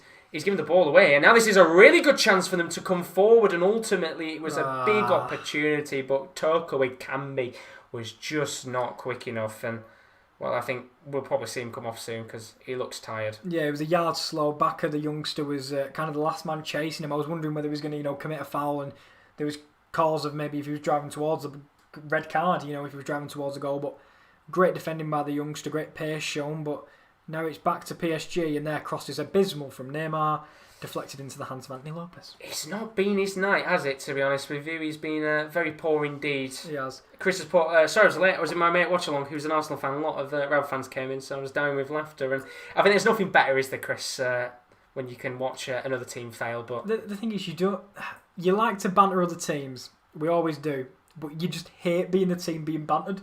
Yeah. It's the worst. And do you know what the thing is as well? There'll probably be a lot of Arsenal fans bantering Liverpool for the draw. Yeah. There'll be a lot of Liverpool fans who bantered Chelsea for their loss. Yeah. There'll be a lot of Chelsea fans who'll have bantered Spurs. Yeah. And it comes full circle. At least all the fans, they can banter Arsenal because they didn't do as bad as Arsenal. Yeah. At least some of them picked up points. But, there could be a lot of Lyon fans tonight bantering Paris Saint-Germain with 20 minutes left. We won't understand it because it'll be in French. But we'll, unless someone calls someone a roller coaster, and then I'll know exactly what they've said. So that'll be good. But, we've got 20 minutes left. We haven't seen anything of Mbappe so far. No, he hasn't really been in the game. He's kind of been a little bit idle, but you don't want to stress whatever the injury was too much. But we'll have to see if they can create anything. It's a lovely reverse pass to that man who has got a one-on-one on this side with Cornet. Does really well to take it past him. Into the box. Oh, surely. Clear, that is brilliant defending. That is really good defending because in that position there, when Neymar got the ball, it looked like he got enough space to just take the shot on, but he's closed down by Marcelo and Denier, but it might mean nothing here because PSG coming forward, flicked ball from Ander Herrera towards Neymar, and now he's going to be a booking there for Neymar. It's absolutely terrible. He's clearly thrown the toys out the pram. And Desciglio was shepherding it back to Lopez, and he's just gone needlessly into the back of Desciglio. He's then clashed into Lopez, and I don't think he's caused a serious injury. I doubt it. But time off the clock. Lyon players can just milk this now. It was a lovely little bit of build-up, and he just got annoyed at Desciglio and caused a clash. And it's one of those where Desciglio got himself in a very good position, and we've said it for the last 70 minutes. You can see the frustration from Neymar. I said you can't hear it, but I could hear the scream about 10 minutes ago where he had that chance and he just screamed out loud. And you can now see the frustration. But look at the amount of rolls here from Lopez.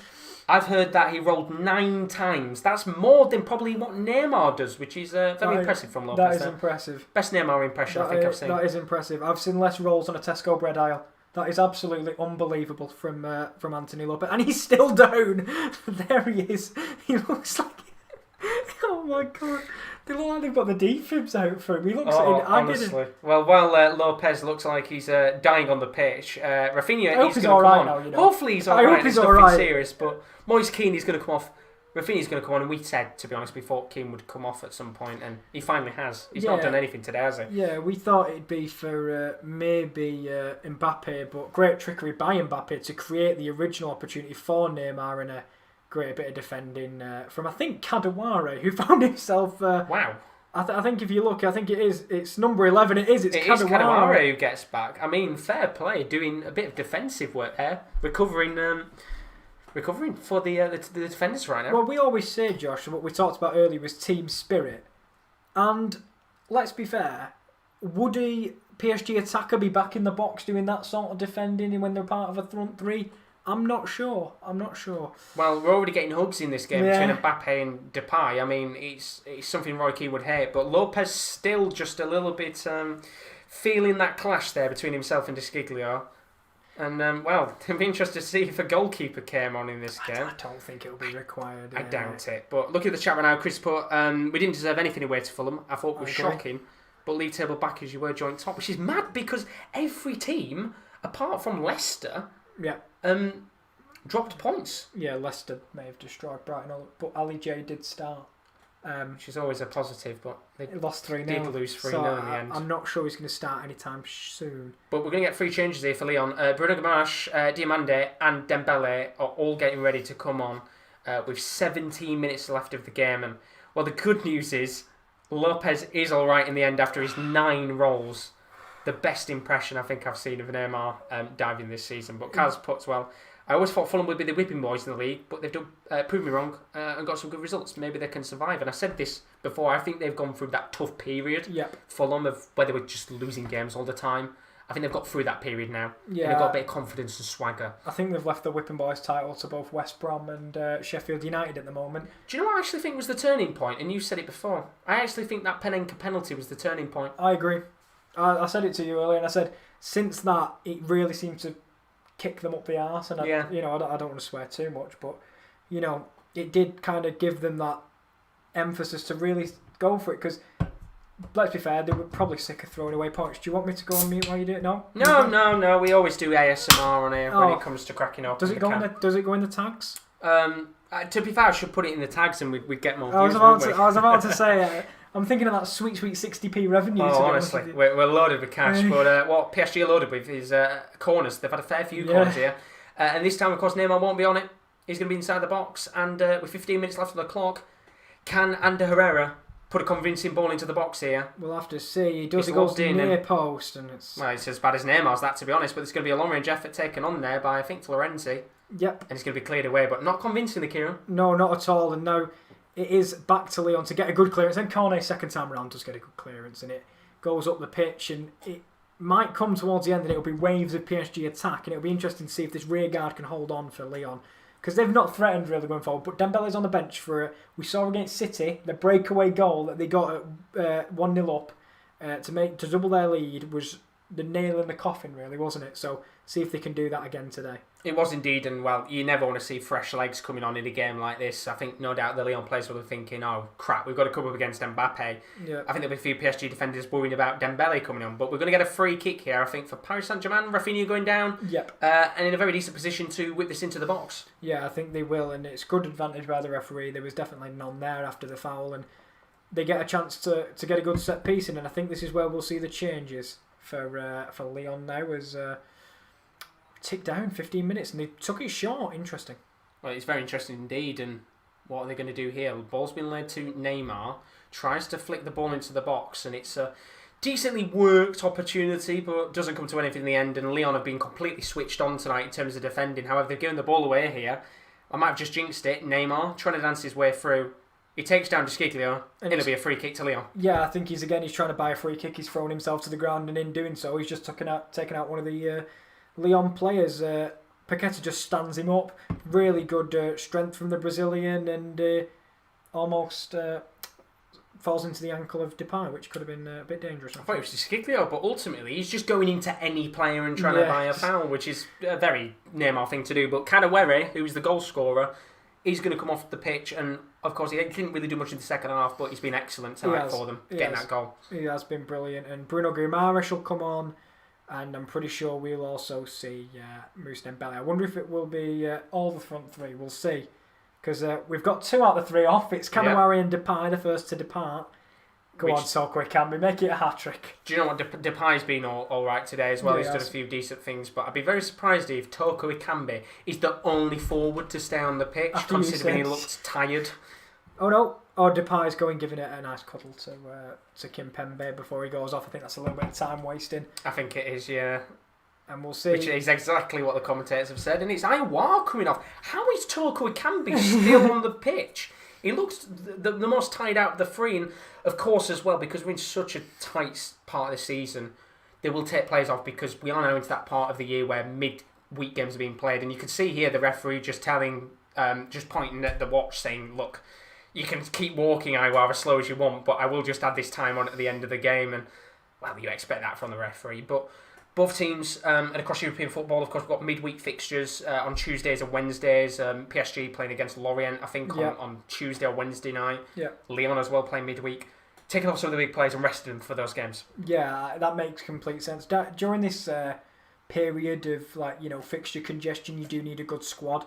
And it'll be interesting to see. I think it will definitely be a shift change. A formation change for Lyon going forward. We'll see as Toko Ekambi stays on the pitch, but you do need some fresh legs at this point. You do indeed. Chris put so at least Aubameyang scored today. He ended his drought. We didn't get to see the game, haven't we? So was it? He put it past his own goalkeeper. Did he? Yeah, he scored no goal. Oh, Jesus! Well, I didn't know who'd scored the goal in that game, but at least Aubameyang has scored. Aubameyang just for the wrong Burnley. team. I mean, Burnley fans would love Aubameyang on their side, but at least he's putting the ball into the back of the net. Depends if this season's Aubameyang. Yeah, you might just take a prime Chris Wood over this season's Aubameyang. I think they'd just take Ashley Barnes in awful form over Aubameyang because they're probably still better. But we've got a chance here maybe for Lyon to come forward. 12 minutes left on the clock. And we've got a player down right now for Lyon. And there's no signs of him getting up, which is not good to see. No, but I'm not sure if they're just kind of stopping the game to... Paqueta there, by the way, went down. To break it up. And I think Bernaldo's in. He's put up the Burnley. Everyone bloody loves the Burnley today.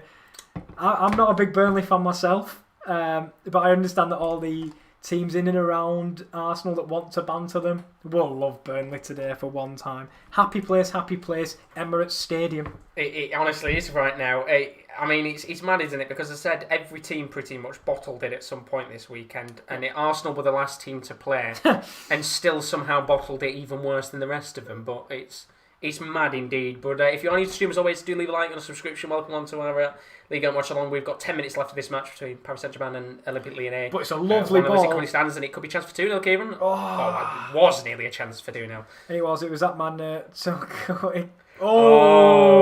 Peter's in the stream. Here we are. How are you doing, Peter? Good to see you as always. I'm not saying that one out loud. I'm not saying that out loud. Now, Peter, we've read the joke. I'm not going to say it out loud because we don't want our monetisation to be booted off. But people in the chat can read. Yeah, I'll give you credit for that one, Peter. Good to see you as always. And good to see you as well, Bernaldo. They are playing like the first half of their name. I'll give you that, Peter.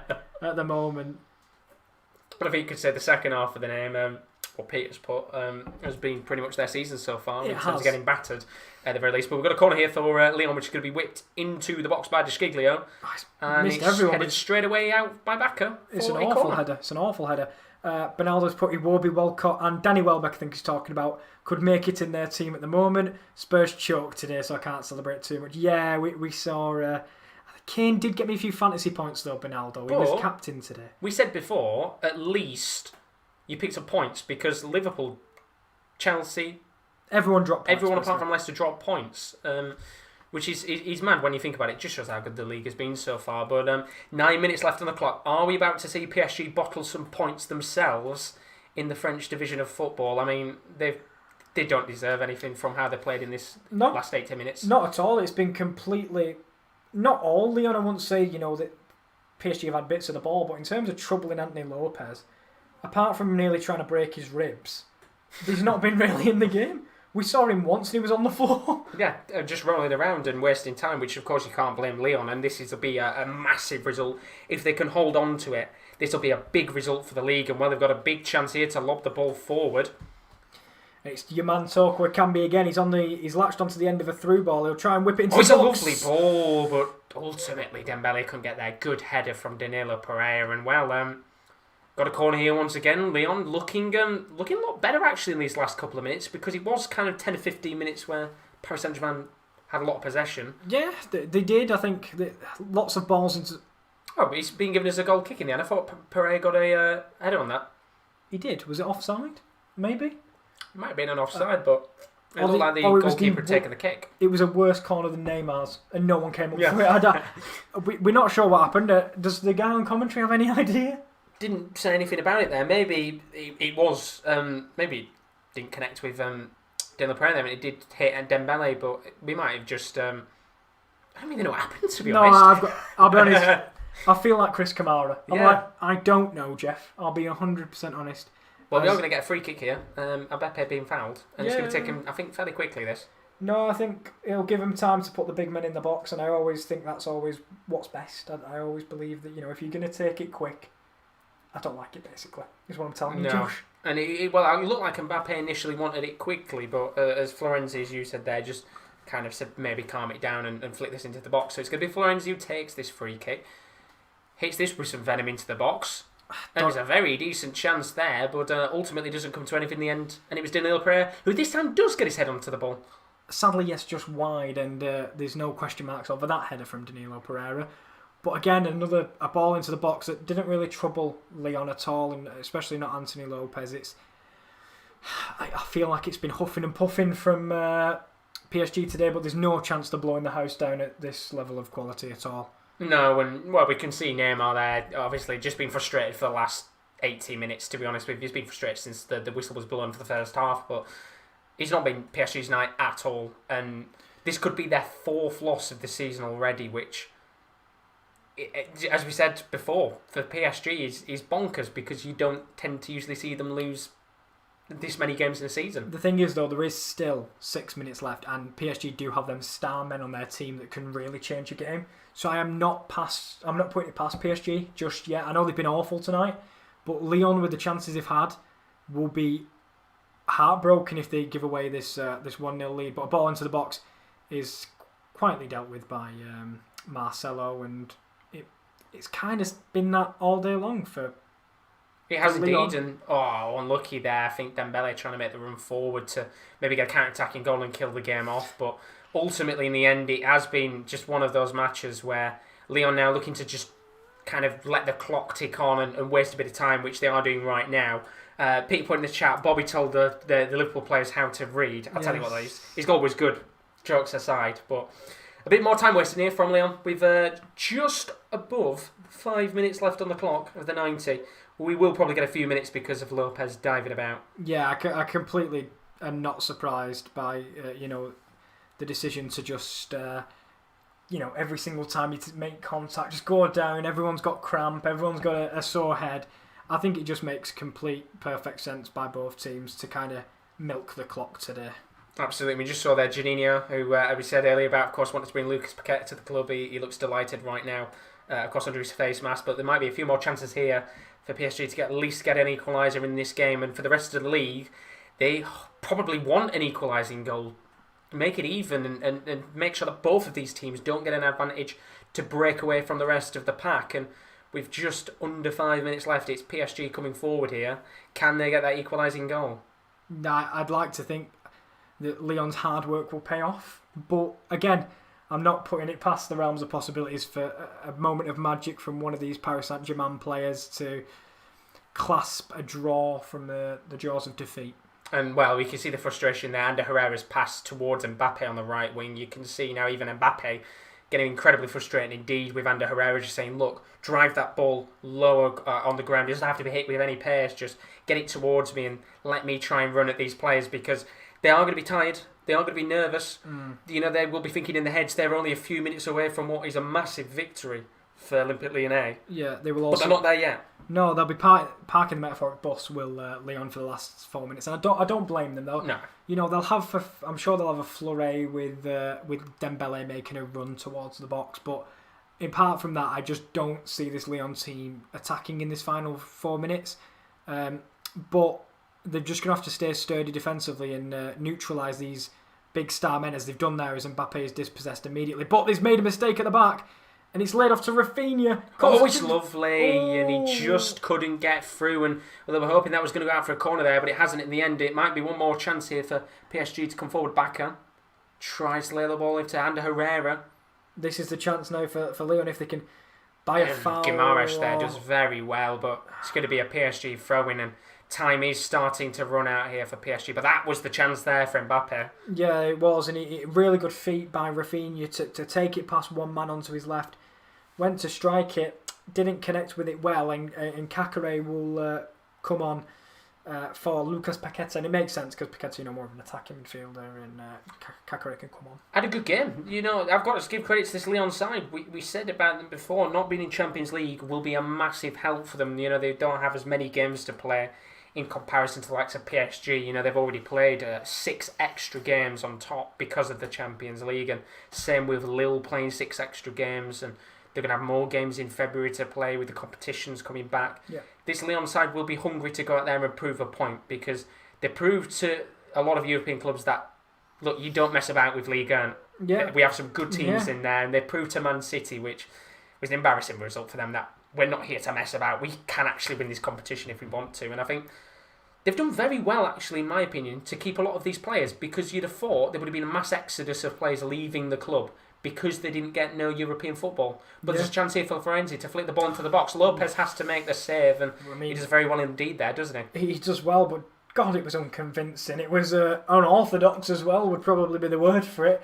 The ball was whipped in, he just flailed at it, but a great clearance, and that is a lofted cross from Florenzi, which can be cleared away at the back post by De Sciglio. He's up against Bacca, and he'll earn the throw-in for his side. Good experienced defending by Matteo De Sciglio. Yeah, and you can see there he balloons the second crossing, but Lopez there, a little bit fortunate, I think, in a certain extent. Yeah, he did well, he tracked it the whole way. I just don't know what he's doing. Comes off his left, kind of his left knee, doesn't it? Bounces off his knee and goes out, which is very fortunate indeed for him. But we've got 1 minute left of this game, and I've got to say, for a 1-0 game, it has been really enjoyable to watch. Yeah, I think it has been a good game altogether. It's not going to make it into anyone's match of the year candidate by any mean, but in terms of a game to watch, it flew by that this game, and it's had a nice pace to it. Yeah, exactly. There's not been much stoppage in play really. We had Anthony Lopez's death midway through, and he didn't actually die. No, he didn't. Trust me, he got back up immediately. Carl's put here this joke on Island AM. What do you call the snowman in the summer? What do you call a snowman in the summer? Go on, Carl. Chuck it in for us. Water. I don't know. I don't know, but this is a joke from Ireland AM. If these are the types of jokes, you've got to make us laugh here with this. He'll probably make me laugh, but I've got a crap sense of humour, so... 15 seconds left of this game. Quick put the chat some Arsenal fans after Arsenal beat Liverpool. Yes, I do remember that. Arteta has finished clock. Well, that is well. Oh, Dembele's done really well to body Danilo Pereira, and he has a supporting cast around him. Toko Ekambi. Oh, this is the chance. Cuts in on his right, dribbles past one. This is the chance. Oh, it's a lovely ball. This is the chance. Oh. A good save from Navas, and that was the real big opportunity in this game to kill it off. 6 added on, and it was the substitute, I'm pretty sure, Bruno Guimaraes. He was indeed. 3 on the right, he went for the nip. A puddle, I was right. You was right. I was right, kind of. I said water, close enough. But Guimaraes could have finished it off there. He looks to have slipped with his left foot. But we'll see how they do from this corner. I think they'll play it short. They're going to play it short indeed. You cannot blame them at all, but it's going to be played into the middle here. And they might try and go for this second. Long-range effort taken on by Cornet, but he slips in the end. And, well, Bacca there just picking him up in the end. Good chance maybe for Cornet to just waste a little bit more time here. Yeah, it comes off Bacca, and it's going to be a throw-in for Lyon. They'll want to run this 5 minutes left. There was 6 minutes added on. So it's he must have added the substitutions on, because that was a long stoppage. And you can see the contrast in the players on the bench right now. The players who've come off, of course. The PSG bench very miserable, with Verratti and Di Maria looking frustrated. The Olympique Lyonnais bench smiling, looking very happy indeed. And, well, there could be a chance here. I think it might be given as offside. I don't think he was in an offside position. I think it was one of the other 2 attackers, so he came from an onside position. But that does put Cornet out of position. It does indeed. And PSG... they've got to try and build something, because it's only 4.5 minutes to go now, and it's really surprising. Very nervy indeed. We are in that 6 minutes of additional time. We still have to remain positive. He probably will say that, but PSG trying to remain positive in this game, because there could be a chance in the match. Mbappe who tried curling it, and that was not as close as I thought it was. No, little chance there for him. I thought he was going to bend it into the top right. He tried to lash it towards the near post instead, and it just went past the stanchion just behind the goal there, and kind of a story of their game so far. But Mbappe with his first chance since coming on, and he's been on the pitch a good 20 minutes, I think. He has indeed, and he's not really brought much to the play, to be honest with you. But 4 minutes left. They've still got enough time to have 1 or 2 more opportunities in this game as it currently stands. Lyon 1, Paris Saint-Germain new. If you're new to stream as always and you have enjoyed this watch along tonight, do leave a like and a subscription. It's very greatly appreciated as we push towards 1,000 subs. But PSG coming forward here, Kieran. We've got 1,000. 1,400 I said. No, you didn't. No, I said 1,400. I know exactly what I said. Am I deaf? Someone in the chat, did he say 1,000 or 1,400? Because if I'm not, I'm genuinely thinking I might be deaf. Yeah, no. 1,400 subs we'll push towards, but there's a chance here for PSG to come forward. I'm time-stamping. I'm genuinely time-stamping.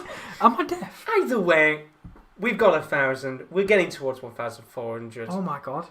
Now I'm beginning to question my own hearing. And now I need to know. We've got 3 minutes left of this game. As it currently stands, PSG looking like they're going to have a 4th defeat this season, and that 10 unbeaten game streak for Lyon is about to continue. What is more tense? 11. What is more tense, this game or the decision of whether you said 1,000 or 1,000? Which is more tense at this moment? Because I'm feeling the tension right now. I'm feeling the tension of these players. They're celebrating right now. There's still 3 minutes left. But they have got a chance on the breakaway here. Danilo Pereira's done really well. And to be fair, in the defence tonight, for a makeshift centre-back, he's not done bad at all. No, he's done very good indeed. He's done very good, and credit to this Lyon side. Yeah, I have to give big credit to them tonight. But there's still 2.5 minutes left, and there will still be one more opportunity in this game, maybe even 2. And they're coming forward now. Big chance to get an equalising goal. Rafinha late into the middle. You can see Kimpembe, who's occupying a kind of midfield position right now. He is, and Neymar. It's not had his greatest game, but he's one of them men that can have one moment in a game and completely change it. A lot of them on the field for PSG, but we haven't seen it. And Mendes gets the interception, but it's just waves, isn't it, at the moment? It is indeed. PSG desperate to try and break down this Lyon defence who's been vigilant tonight, and they very nearly did there with that pass, but he's going to be booted out of play there for a throw-in. Is it a throw-in? It is a throw-in. Oh, it's a terrible touch from Neymar. And that pretty much sums Neymar's night completely. And that'll be a free kick there for Lyon with 1.5 minutes left. And a yellow card, I think, there for Kimpembe. It could, and do you think that's the final action of the evening in the attacking half for PSG? Or do you think after this free kick there'll be one more? One more opportunity. Kyle says, sorry, but you said 1,000 subs the first time. Thank you, Kyle. I thought I said 1,400, but we have got 1,000 subs. Thank you. We're getting towards 1,400. I thought I said it, but it's fine. But we're the winners tonight. We're the winners. We're the winners. We've got 400 more than I said. We're the true winners here. I'd like to think we just gained 400 the moment you went. We're looking for 1,000. Take that. If I could say 1,000 every time and gain a couple more hundred subs, we'll take it. But I think in terms of this game, I think there's one more opportunity. Yeah. Just depends on how long it takes for them to take this free kick, which they're going to hoof it long. And if they can get a good touch on it, which Toko Ekambi did not. He tried to avoid it, actually, which was a strange decision from the striker. But this is it. This is your one opportunity that we've talked about, and we'll have to see. And I think what it'll happen is Neymar will give the ball away, and it'll be a waste of an opportunity, which will sum up PSG's night in general. And 25 seconds left. Especially Neymar's now. But here he is. He's taking it past 1. He's taking it past 2. He's done very well. He's taken it past 3. And he's tackled, but he's given that as a foul, and I think that's very, very generous. I think that's very generous to do. Yellow card there to Thiago Mendes, who's fuming. And well, I said we might get one more chance. Is the referee going to give them enough time here to take the free kick? Because Neymar probably should just get up and take it, because it's his time that he's wasting. Although he's looking at that left ankle, with a bit of frustration. Yeah, there. He looked in absolute agony. It was a scissor challenge. And that looks like a really bad twisted ankle. Could be worse, to be honest. I don't want to be like Tony Romo in the NFL, and he said you hope it's cramp when his ankle's facing a different direction. Well, you can see he's patting down on the floor there, and this will give us a little bit of extra time in this game. And I mean, for once, that actually did look like genuine agony there from Neymar, and not just a petty attempt at getting a free kick. And no. Well, his foot got caught underneath between the legs of Thiago Mendes, and it's one of them you're not allowed to scissor tackle much anymore. And he does look. And from what I'm hearing, this might be a genuine injury. You might have an NFL situation on your hands here. Oh, it looks like cramp. PSG's night could be about to go from bad to worse. No, he's crying. Yeah, that did look bad. It was a scissor tackle, and I understand that the leg got caught underneath, and it did see that the ankle did twist the other way. And the stretcher's coming out. Yeah, we said, Could Neymar have a moment in this game? He's had a moment, but sadly it's not one you want to see. He is down and we said originally that we didn't think it was a free kick in the end, and actually looking at it... I mean, he gets the ball, that's what we said. Yeah. He gets the ball, but when you do a scissor action, I know that's not really allowed in the game anymore. He does get the ball, but with the way Neymar's gone down there, it doesn't look to be a good one. Well, Benala's put something interesting in the chat. He says he had 1,400. He's a game changer here. But this is more tense than the ending to this game.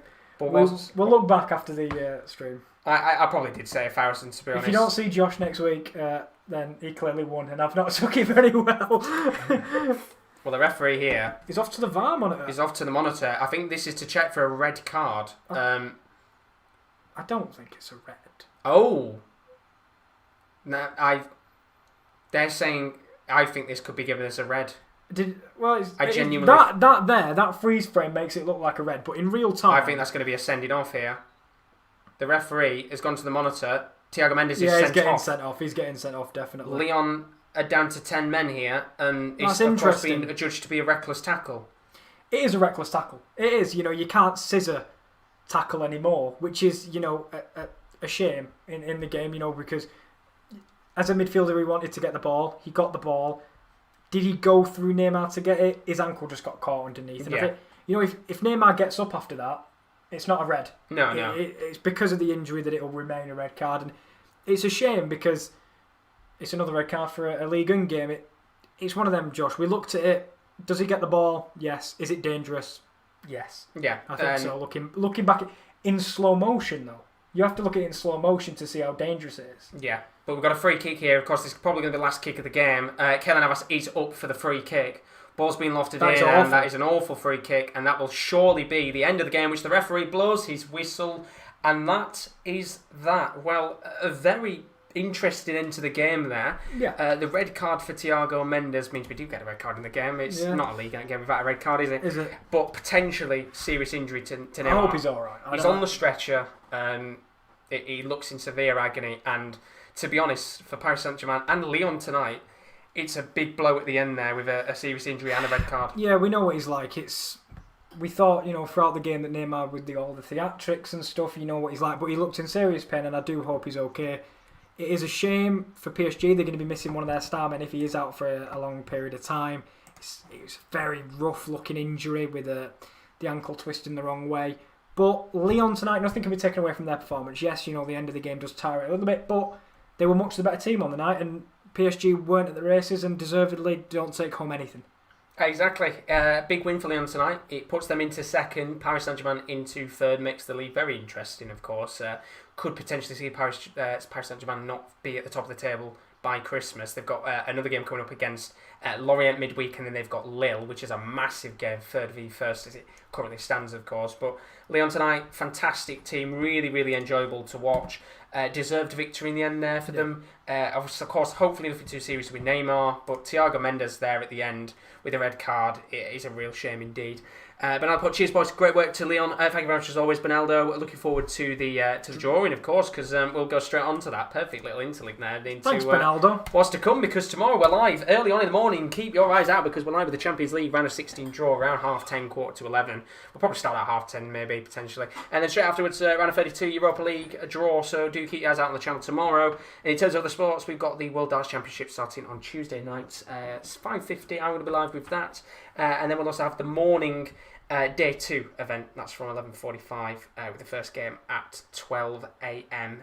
Early morning, so that'll be interesting indeed. But as I said, we'll be live again tomorrow with the draw early morning stream. We'll be live from the stream will live about 10 o'clock, but the actual pre-build up to the draw will be about 10:30, I'm thinking, 11:15. We've got the Europa League draw, we've got the Champions League draw.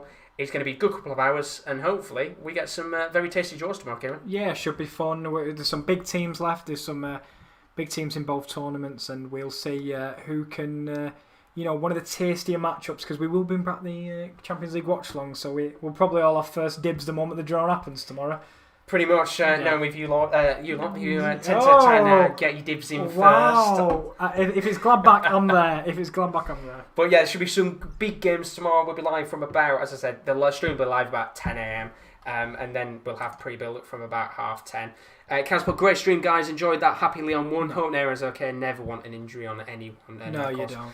Not good to see, indeed. But as for now, thank you very much, Kieran L. Been another decent League game. So it was only 1-0. Thank you, Josh. It's been another, as we say, an incredible flurry into the League of Talents. Has indeed. Got a lot of talents in there. But as for now, Lyon, they get a big 3 points tonight. Paris Saint-Germain come out with nothing and potentially a big Neymar injury. As for now, thanks for joining as always. If you're new, do leave a like and a subscription. It's very greatly appreciated. We hope to see you tomorrow for the Champions League and Europa League draw. But have a fantastic morning, evening, or